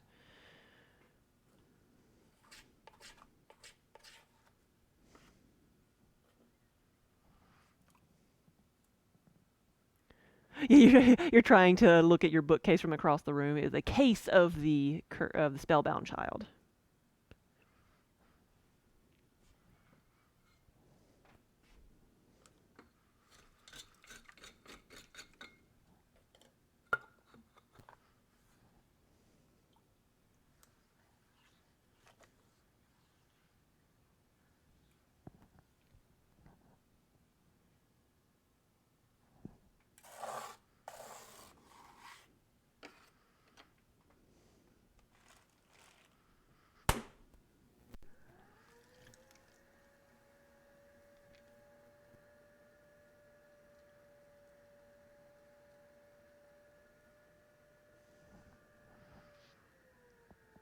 So there's a video game that has the same premise as the book you've been working on? Well, that just means that you were influenced by the same places. I guess you could look at what their influences were, but yours is still going to be different.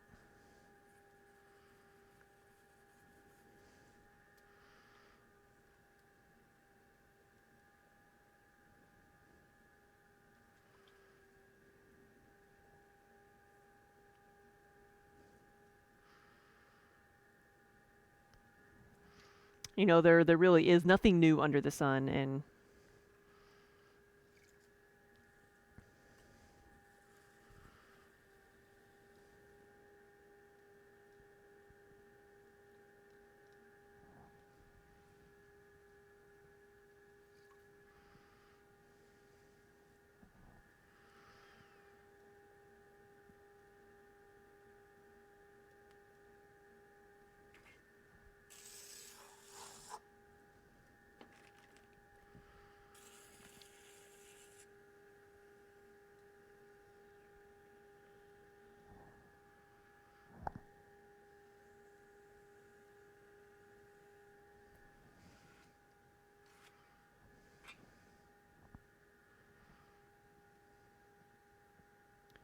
a Pythagorean cup. What would that be?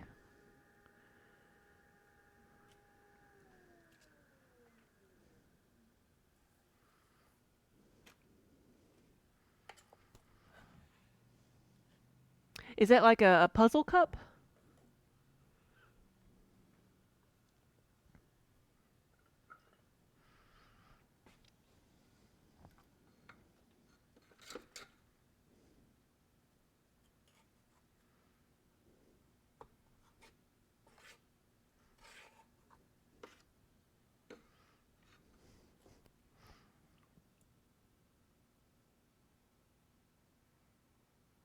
Yes, yes. So if you fill it beyond a certain point, all the liquid drains out the bottom. Yes.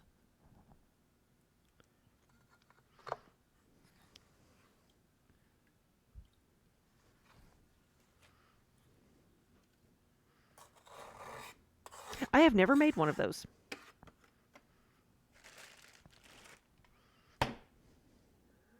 Yeah, I don't know if it's a specific. There's a specific design for it, but there's a like the puzzle cups are like that too, except there's a hole in it somewhere, and you can only drink out of it by filling it a certain way and drinking out of it a certain way.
No, no, no, no, no, no, no.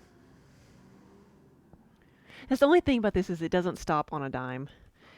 It's got to wind down, but I saw it going. Let's get some of the water out of there. And so the rib, the metal rib, kind of stuck to the side a little bit and started drawing it, started pulling on it. So it pulled it off center and made it all wobbly. So let's fix that a little bit.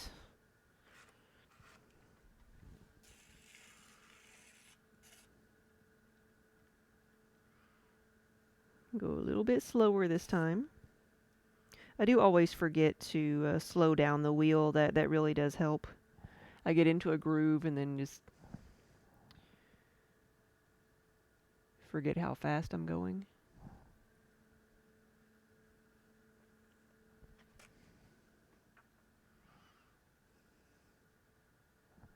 Rib is grumpy. Could be.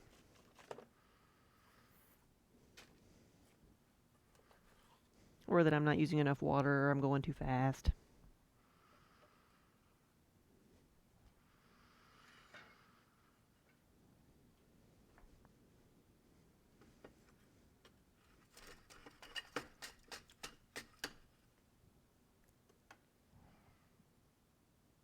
Felchmaster, hello. Good afternoon.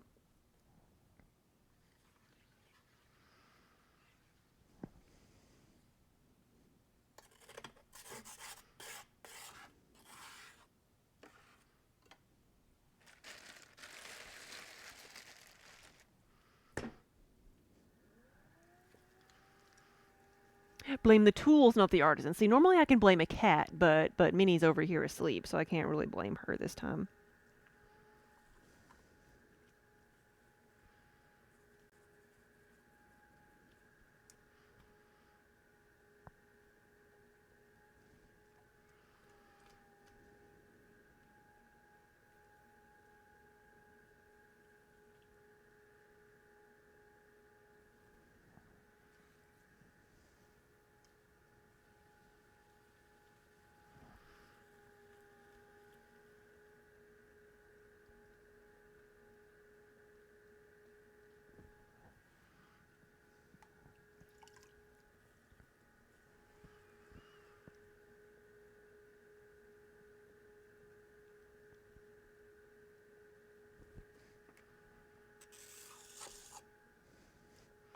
So we got the deal of the day this morning. We have decided to get new iPhones since AT&T was giving because we have AT&T here, and they were giving a $700 rebate if you traded in your phones, which they haven't done in a while. So we're upgrading to the 12s. And apparently Walmart and several places are doing Black Friday deals all month. They're just doing a different, like, one day sale every day. And today it just happened to be on OtterBox iPhone cases. So we got like 2 OtterBoxes for $20 each, which I was pretty proud of. But Daniel found that this morning. Yeah, you do that too. So if you need a case, they're on sale today.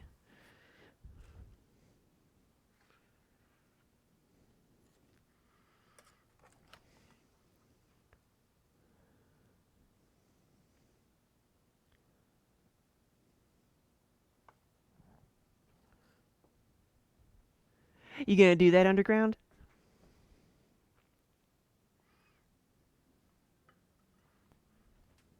Yeah, we had 8 pluses is what we had. So we haven't had a new one in a while.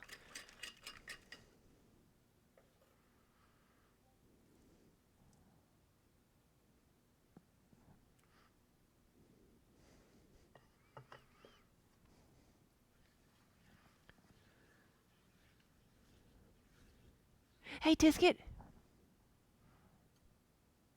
I don't even know what that is, Tisket.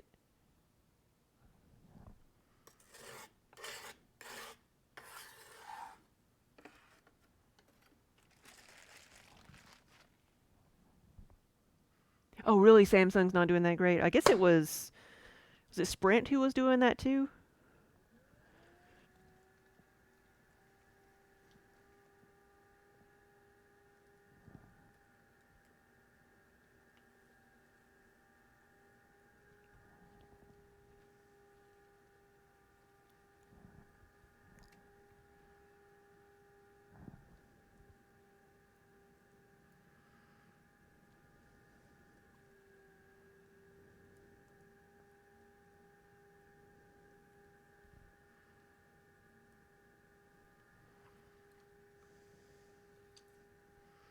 Oh, nice. I could scan a mug and then play with it through the phone's camera. Ooh. I don't even know. I'll see. I don't even know what we're getting. I haven't looked at what all the bells and whistles are yet. Do I make plates and silverwares? I don't make utensils, but I do make plates.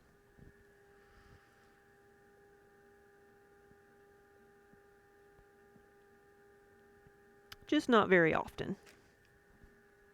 But I think we've got some scrolling through the slideshow, some dinnerware sets.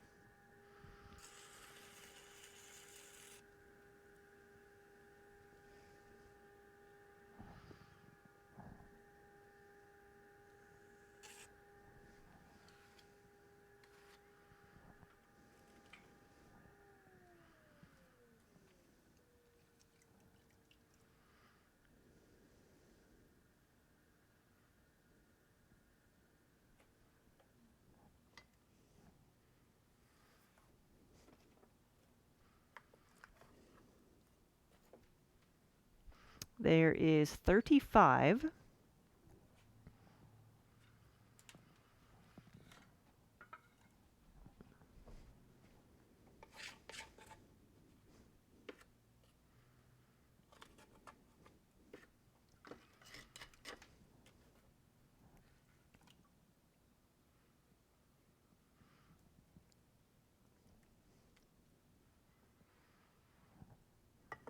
Ooh, when you start your Japanese curry-filled burrito restaurant,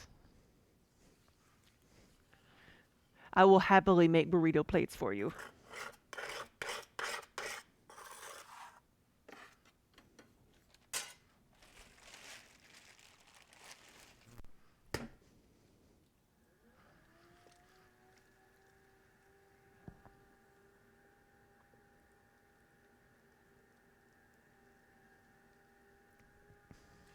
More portion-sized dinnerware. Yeah, well, tell me what you want. Like for if you want a soup bowl that holds a certain amount, I will try to get it in the ballpark. Do some measuring.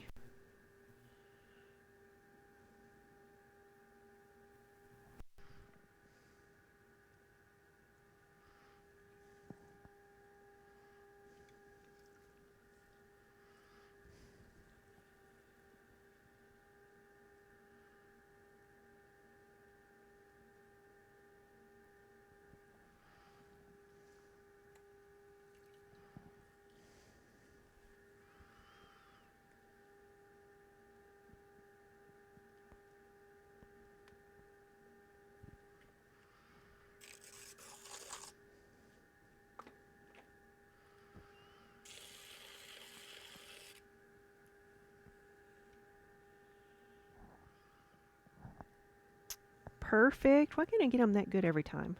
No adjusting.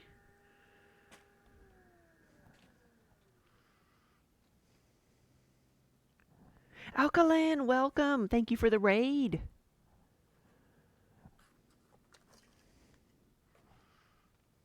Now you have barbecue on the brain. Like that would not be a bad supper. I don't know what we're gonna do for supper tonight.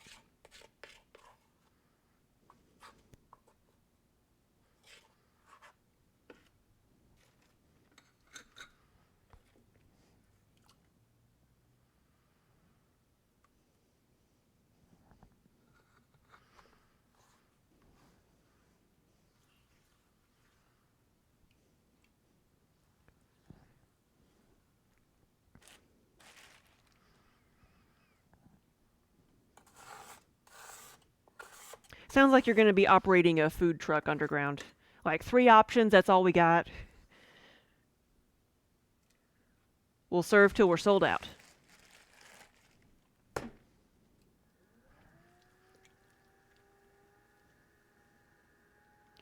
So it looks dark over here, right? It's only 5 o'clock, but yeah, it's already dark.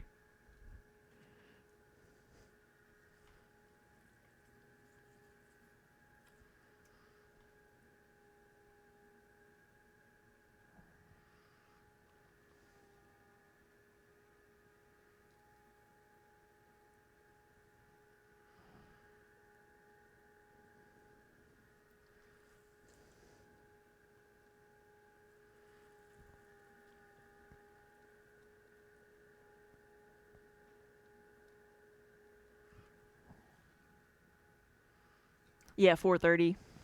Probably has here too.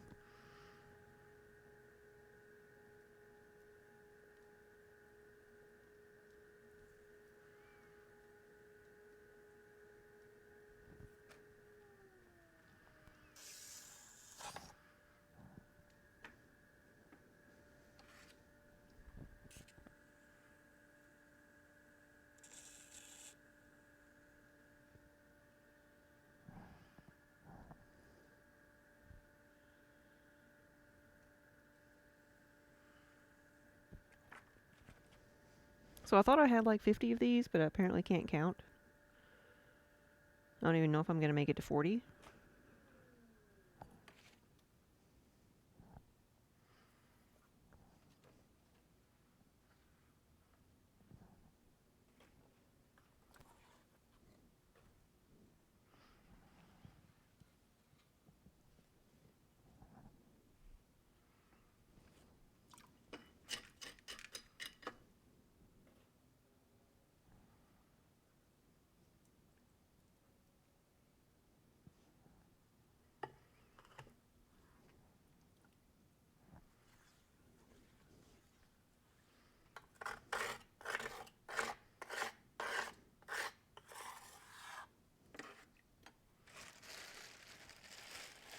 I got two more. So I had one claytality. So did I have one claytality? Did I lose one completely? Maybe I didn't.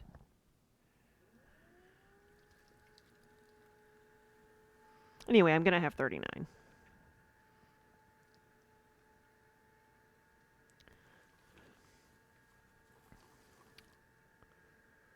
Alkalins also make smokes. I should have known by the name.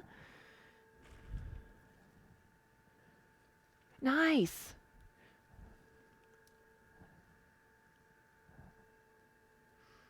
Well, Alkaline, what were you working on tonight?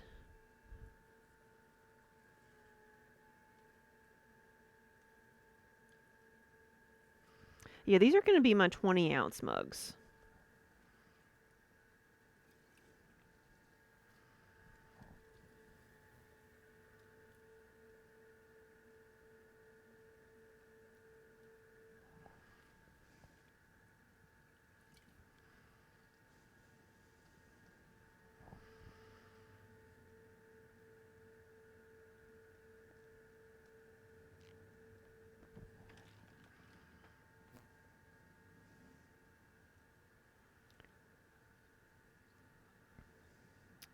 So how many ounces are the travel mugs? They're closer to 16 ounces.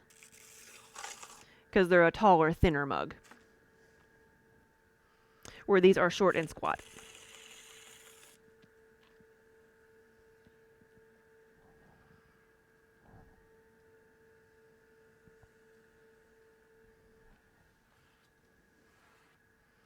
Oh, wow.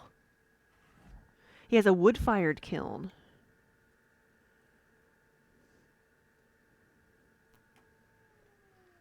That takes a lot of time and energy to fire one of those kilns.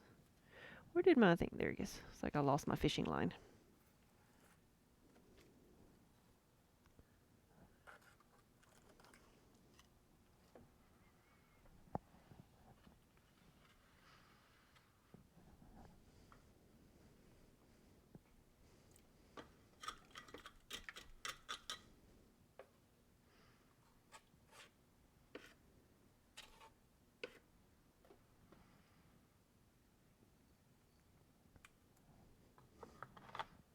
All right, Underground. If I don't see you again, have a good night.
Khaleesi, it is in the Discord channel.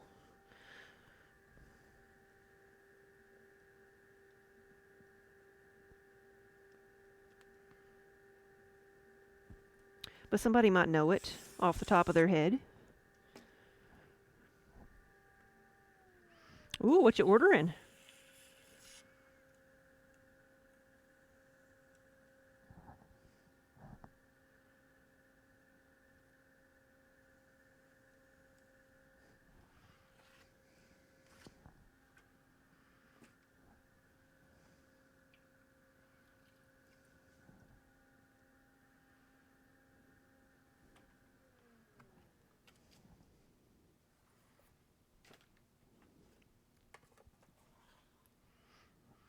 Okay, let's see what else I've got floating around here. We have 39 mugs.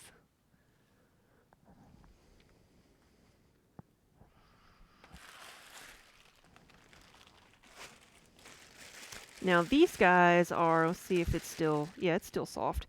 These are 1¼ pound, so I think I'll make some of the soup bowls. And snippet bowl, I've got to make some more snippet bowls.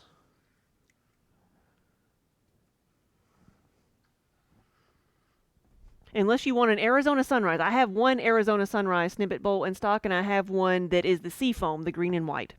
So if you want either of those colors,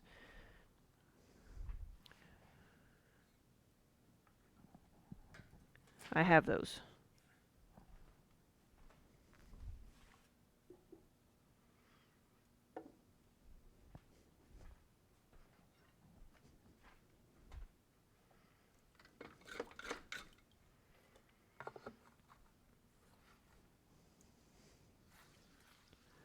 Run Wild, thank you for the raid. Welcome, everybody. Yeah, good afternoon.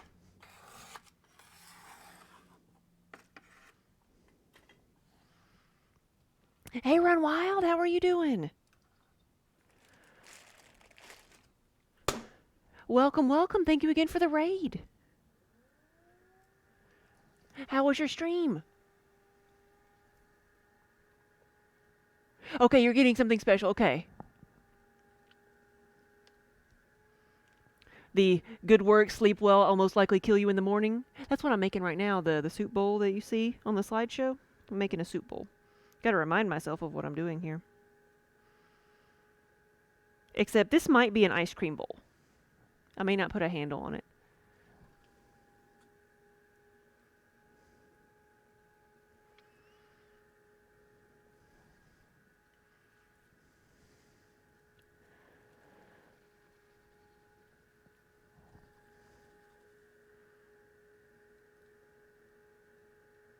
Yeah, welcome everybody, and thank you all for all the new follows. I am making a soup bowl right now. This is 1¼ pounds of clay. I need to slow this down a tiny bit. And get out my other rib. Stretch this out. I will measure this one.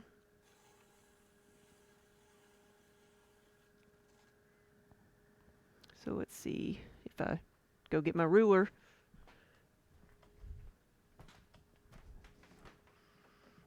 At least Minnie's turned around to face us now.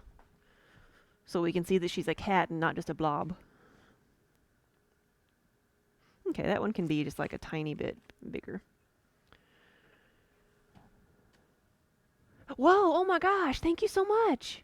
Jen, thank you for gifting so many subs. Step away for a second. Maybe I need to step away more often. All right. This can be a soup bowl or an ice cream bowl. What do you think? Soup bowls get handles, ice cream bowls don't get handles. What do you think this should be? 'Tis the season for soup, but ice cream bowls stack a little bit better. Yeah, so welcome to the Muddy Buddies, everybody. And don't forget, if anybody's been thinking about placing an order, subs do get 15% off of anything on the website. And you can find the coupon code in our Discord section. It's our way of saying thank you for supporting the studio. Soup, ice cream, cocoa. That was not one of the options. It's like when I was doing demos for kids one time, and I said, "What would you like me to make?" I had a vase, a mug, and a bowl, and things out. You know, what? Pick something out. Which would you like me to see me make? And of course, somebody says a unicorn. Like that was not one of the options. You gotta be more specific.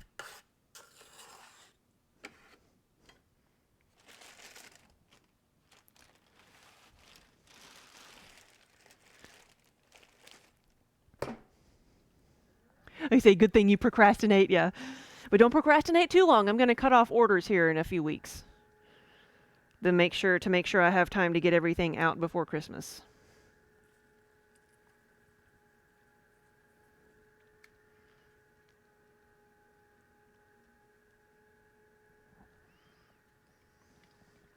A cocoa mug is just a bowl with higher aspirations. Yep.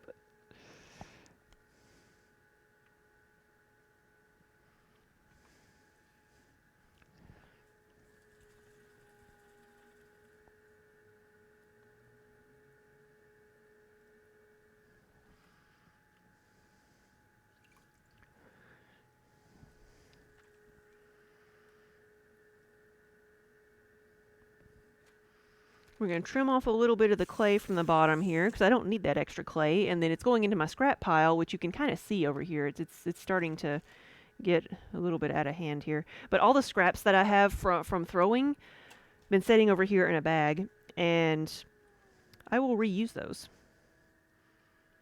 Because as long as the clay has not been fired, I can reuse it over and over and over again. Either rehydrate it or dry it out.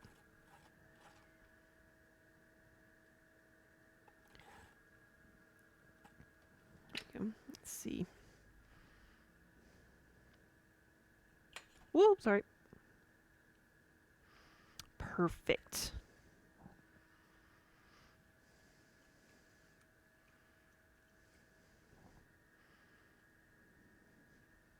Yeah, the soup bowls, the ice cream bowls, they're the same thing. One has a handle, one doesn't, and they all hold, they comfortably hold 2 cups. I think Colleen has said that filling hers up to the very brim, you get to 3 cups. So ice cream bowls, 3 cups is good. Soup, let's keep it at 2.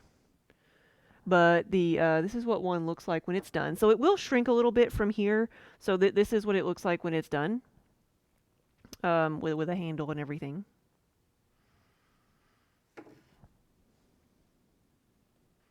I cut that one off? Yes, I did.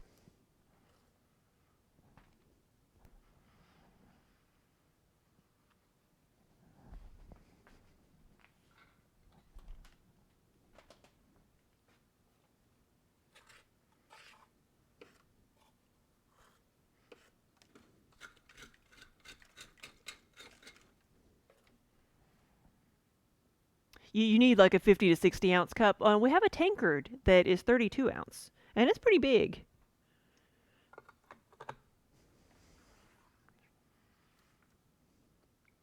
You would go through 2 66 ounce pitchers of tea. But you don't want to be holding that same, like, that's a heavy mug. You just need to break it up a little bit. Yeah, it doubles as a home defense measure.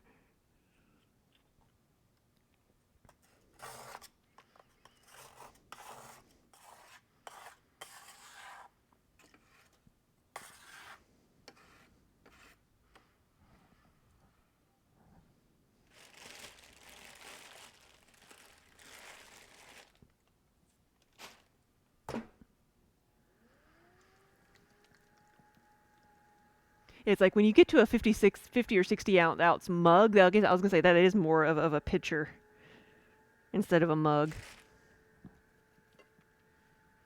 Which I need to make those. Like, I haven't made those in a while.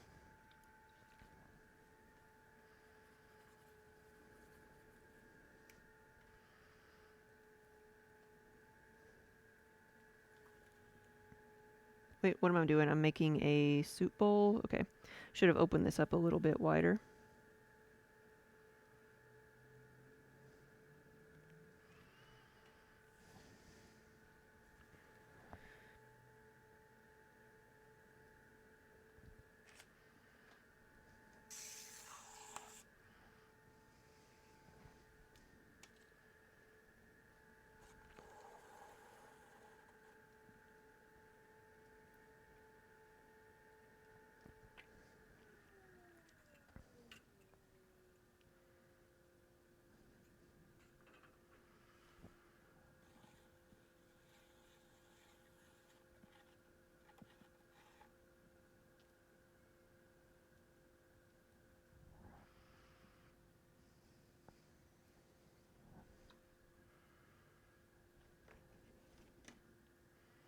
There we go.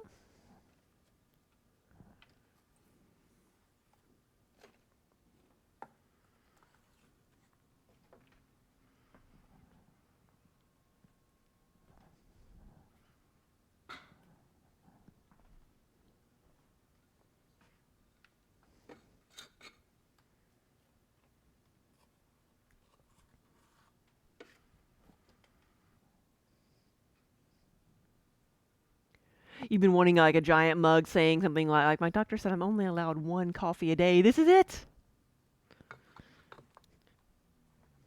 That's like a tankard size thing. Are you okay with 32 ounces?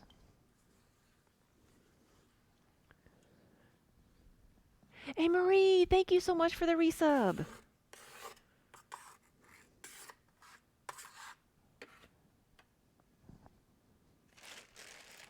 One side should say regular, the other say decaf.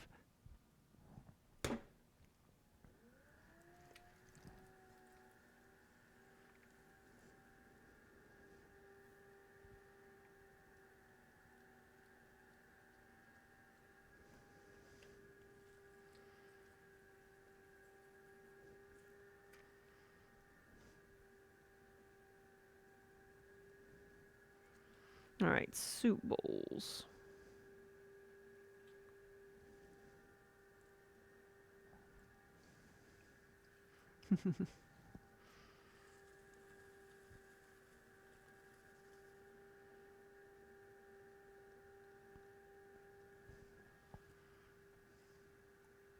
Liliana, thank you for the resub.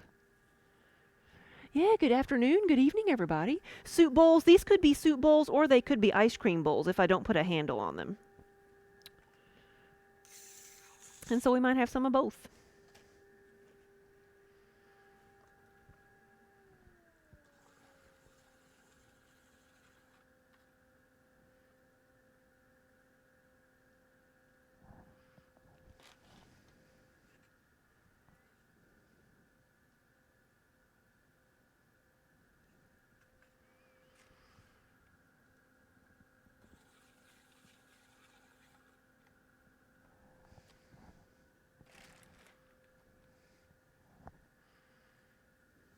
All right, either way. Like, soups are my favorite thing to eat this time of year when it gets chilly. I could do soups and grilled cheese like every day.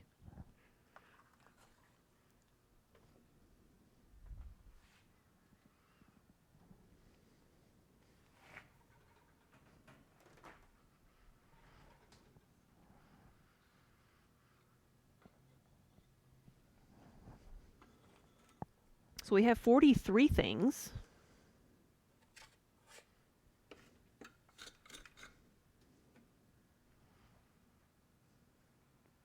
Right, yeah, soups and warm food. Y'all been getting snow, haven't you, Paul? Like, I'm here complaining about it getting chilly and raining and windy. Y'all got snow.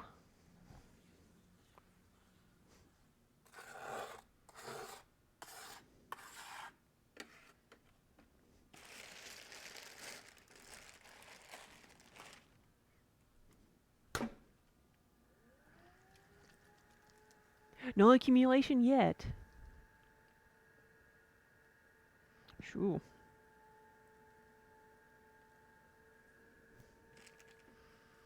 Sleet's almost worse than the snow, though. It's just going to be icy. That's what we usually get. Firecracker, you too?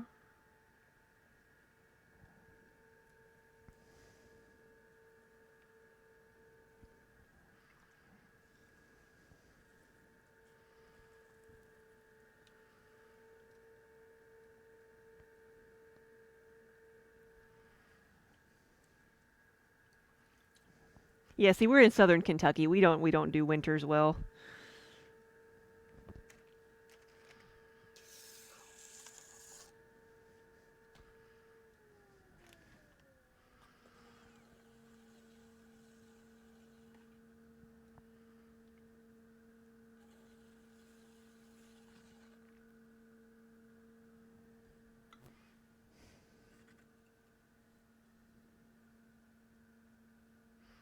Well, that one can be a little bit wider.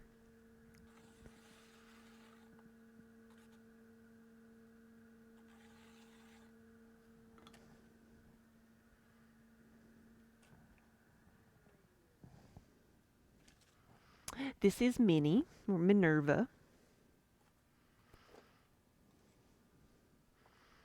on the custom-made cushion that Colleen made.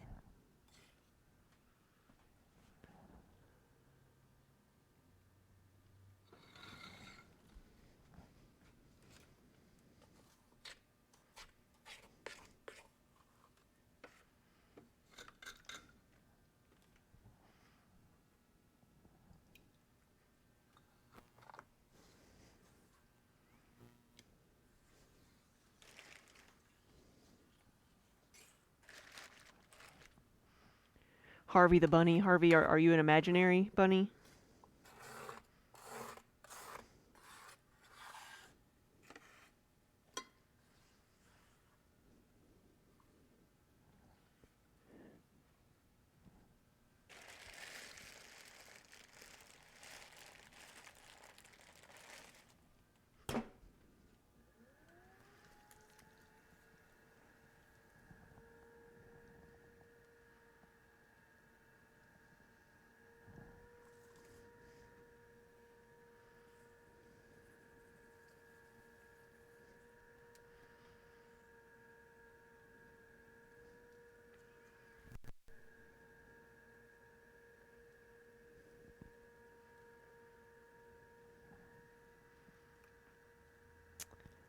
Yes, it is. We named her after Professor McGonagall. We did.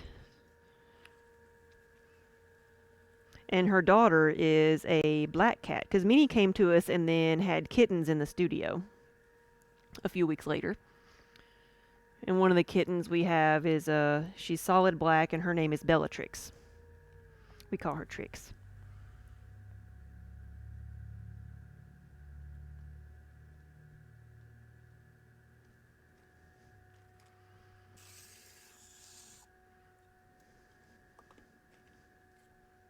What am I doing? I'm making a mug. This needs to be a soup bowl. I don't know if I can do this. I may have stretched it out too far.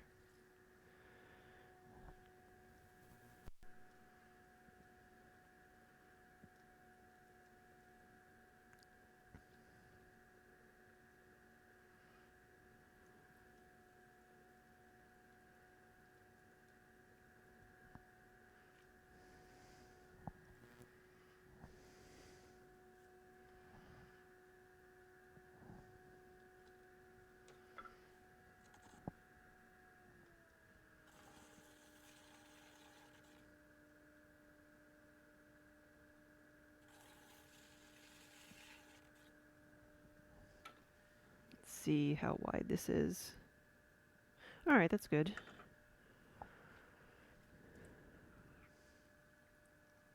It's a hybrid, yeah. Went into automatic mode, yes. That's what I do. Like, making mugs are the things that I can do in my sleep since I do so many of them. And I just wasn't paying attention at all. There we go. So it's a soup bowl.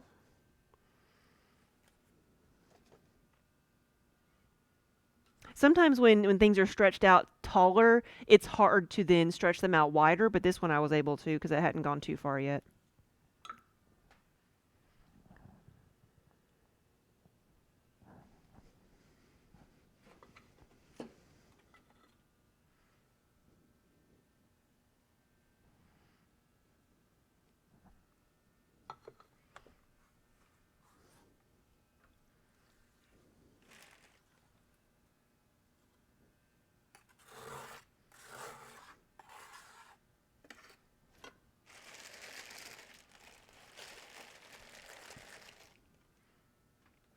Okay, we got 2 more of these.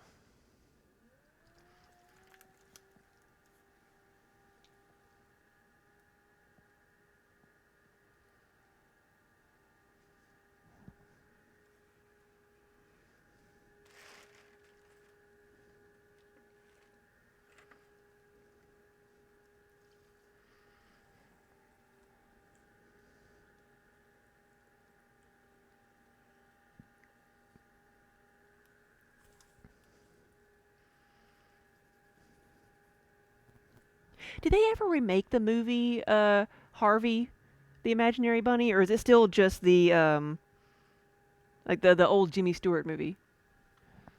was thinking about that.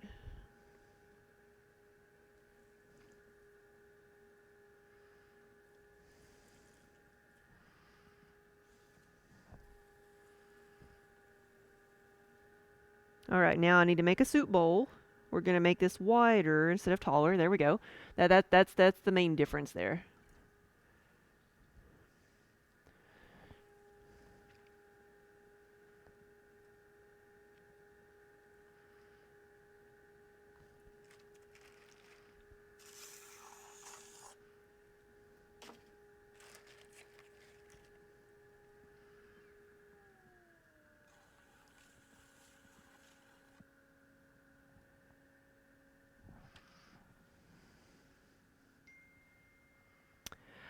So to see Discord, you have to link your Twitch and your Discord accounts.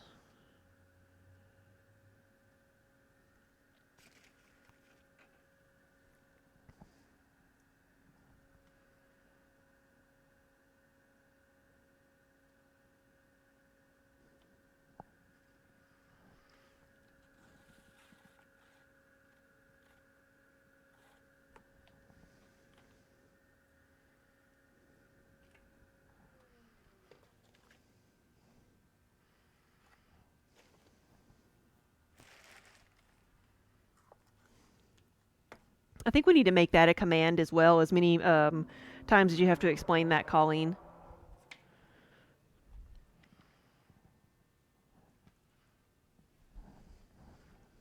One more. There we go.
Ooh, order hype.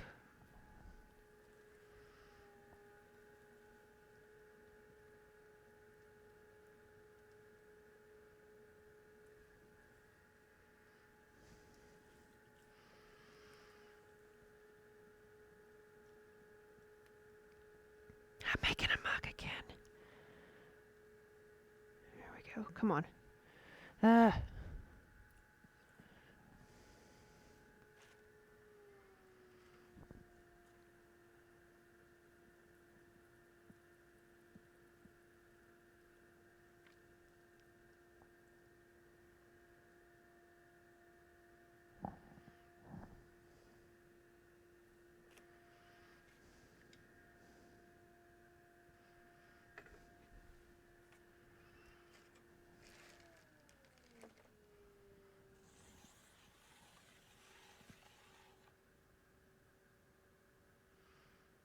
At least this is something that can be corrected. Sometimes, like, if I start making something different, I can't go back and change it. There we go.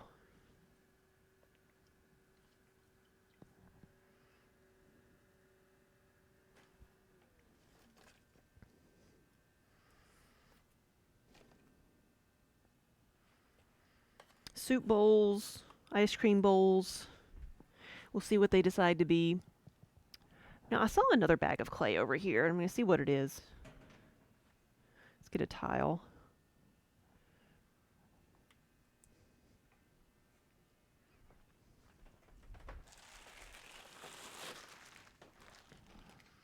I think these are 2-pound pieces.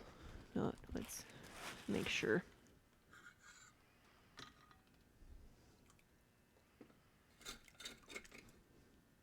And so I may just make a couple of yarn bowls here.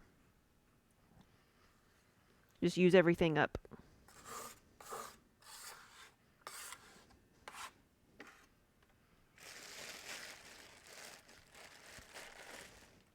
So 2 pounds. It's a little bit dried out though. Let's see if I can make anything out of it. You can see them making the wheel wobble. Yeah, she gave me a dirty look, didn't she?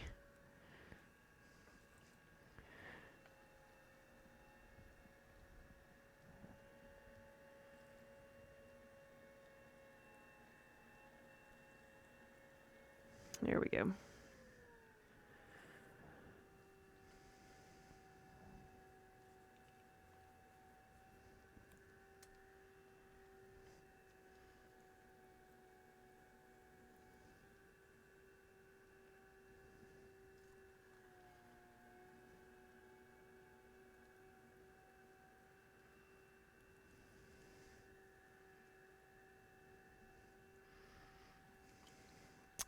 What am I making out of 2 pounds? A yarn bowl.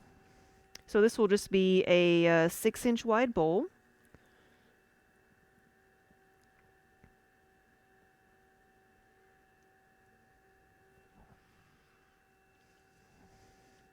I actually make a lot of things out of the 2 pounds. So the 2 pounds are what I make the teapots out of. Yarn bowls, snippet bowls, bread bakers.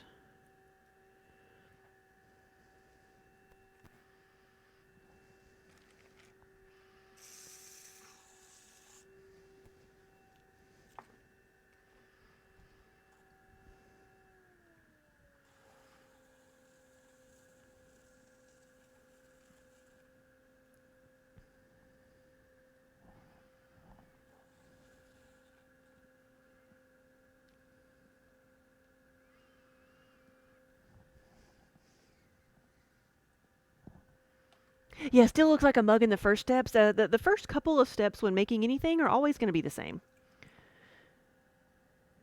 Like this is double the amount of clay I would use for a mug. But the process is still the same. And then at some point, like making a mug or a mug versus the soup bowl, it's like I'm supposed to decide if I'm making it taller versus making it wider. Luckily, I was able to save a couple of those, but it's easier, I guess, to stretch things out rather than try to make them thinner again, tall and skinny again.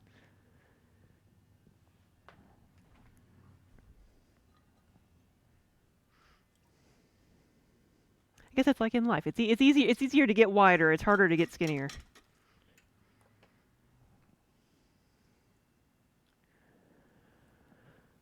So yuppers, yeah, it's just me and Daniel here. Me and my husband, Wonder Hamster. But we do all the work here. So we are considered studio potters because we do everything in the studio from start to finish, and I try to stream as much of that as I can. So tomorrow I might be putting handles on things, or I might be making some more. I might be throwing again. I haven't decided yet, depending on how fast they dry out and if I can actually make handles. Since my extruder has where I make the handles at, it's kind of died. So it depends on when my new die comes in. All right, here we go. 2 pounds, 2 pounds of clay. So at what point does the hole slit come in? Once they dry out. So the main stages of working in clay are wet, which is this, leather hard, which is when they're dry enough that you can pick them up and hold them, but not really squish them. That's when you can carve into them, add attached pieces like handles and or cut into them. And that's when, so once they're a little bit drier, then I will start cutting into them. If I try to cut right now, it will just collapse the whole piece.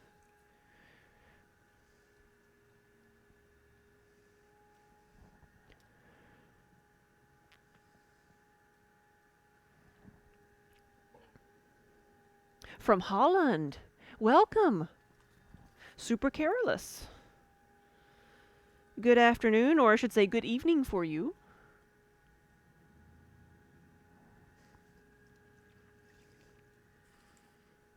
But yeah, so the stages of these, just like the mugs, I'll let these dry out a little bit, cut a yarn bowl hook, and then just let them completely air dry.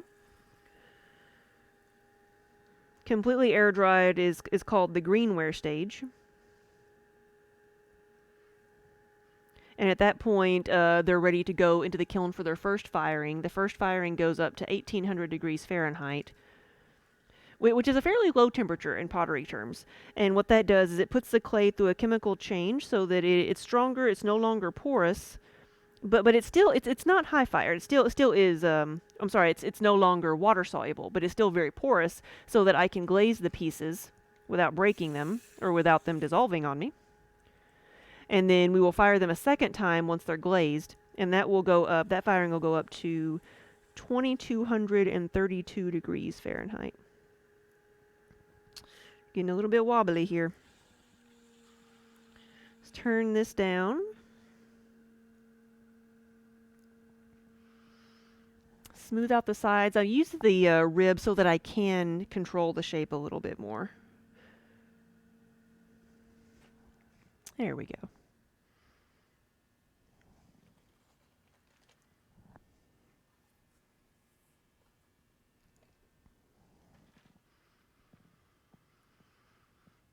Yeah, I hate it when I lose a sponge into the reclaim pile. Like I can recycle all these things, and sometimes my sponges will make it in there, and then when they'll go through the entire process if I don't catch them, and they'll get like chewed up into little bitty pieces, and then as I'm throwing, I'll have like parts of sponge coming out in the pot.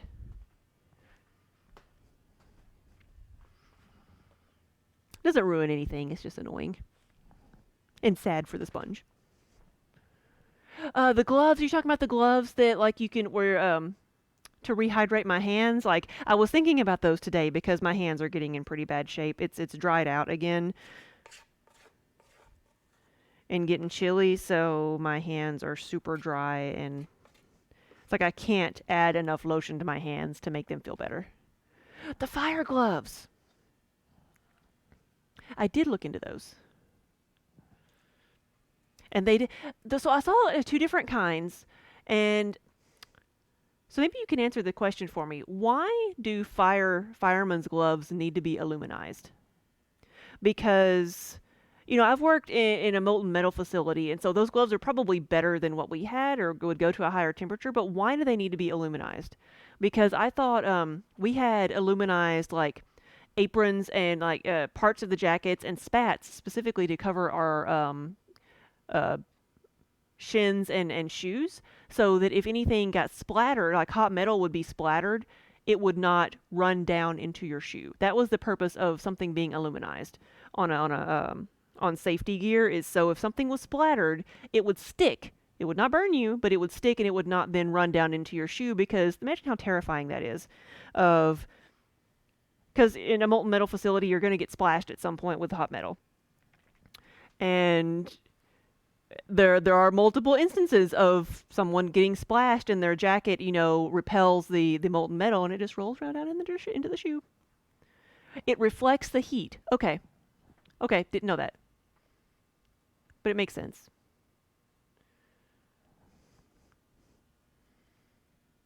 I was thinking it would absorb the heat because it's metal and it would heat up.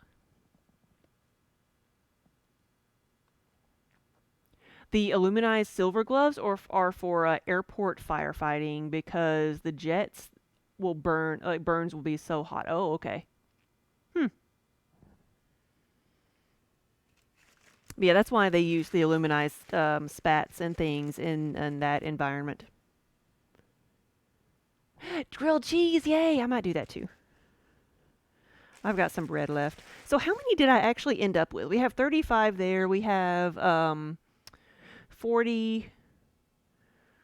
I had 49. I didn't even get to 50. Oh well. It was close. So I might go have a grilled cheese myself and some soup. See what kind of soup though. I can have taco soup and we can do quesadillas, or I can do my vegetable pork soup, I think is what I have with grilled cheese. What do you put on your grilled cheese, Derpy? Do you put butter on it or do you put mayo to brown it? Cheese quesadilla. See, I'm getting the munchies. So I think it is time for supper. I'm going to let these guys dry out and see how far see if I'm going to work on these tomorrow or if I'm going to throw again. And I've got some shipping stuff to prep out tonight, and then I'll be back tomorrow. Yes, deli meat inside. Like my favorite thing to do is like an Italian grilled cheese. So I'm making myself hungry now. Is you can put like a little bit of tomato sauce or like spaghetti sauce, ricotta, and or some tomatoes and some mozzarella on the inside with Italian seasonings, and that's amazing. And you can also add bacon if you want to, because why not? Or pepperoni or whatever. But ricotta and mozzarella and some like Italian seasonings and some tomatoes, it's amazing, amazing. Butter. Some people prefer mayo on. Some people say I think the difference between the butter and the mayo on a grilled cheese is the mayo will brown the bread without making it too crispy, and butter will brown it and make it a little more crispy. I prefer crispiness. Tilapia with sweet chili lime. Wow, I think you win. You win supper. Outside to brown it. What you cook it on instead of butter. Outside. And then there are people that put brown sugar on it too. So there's all kinds of variations.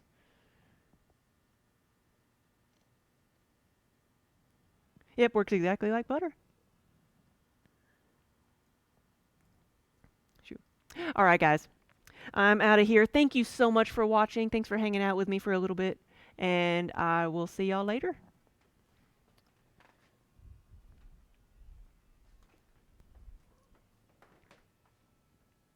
She's like, excuse you.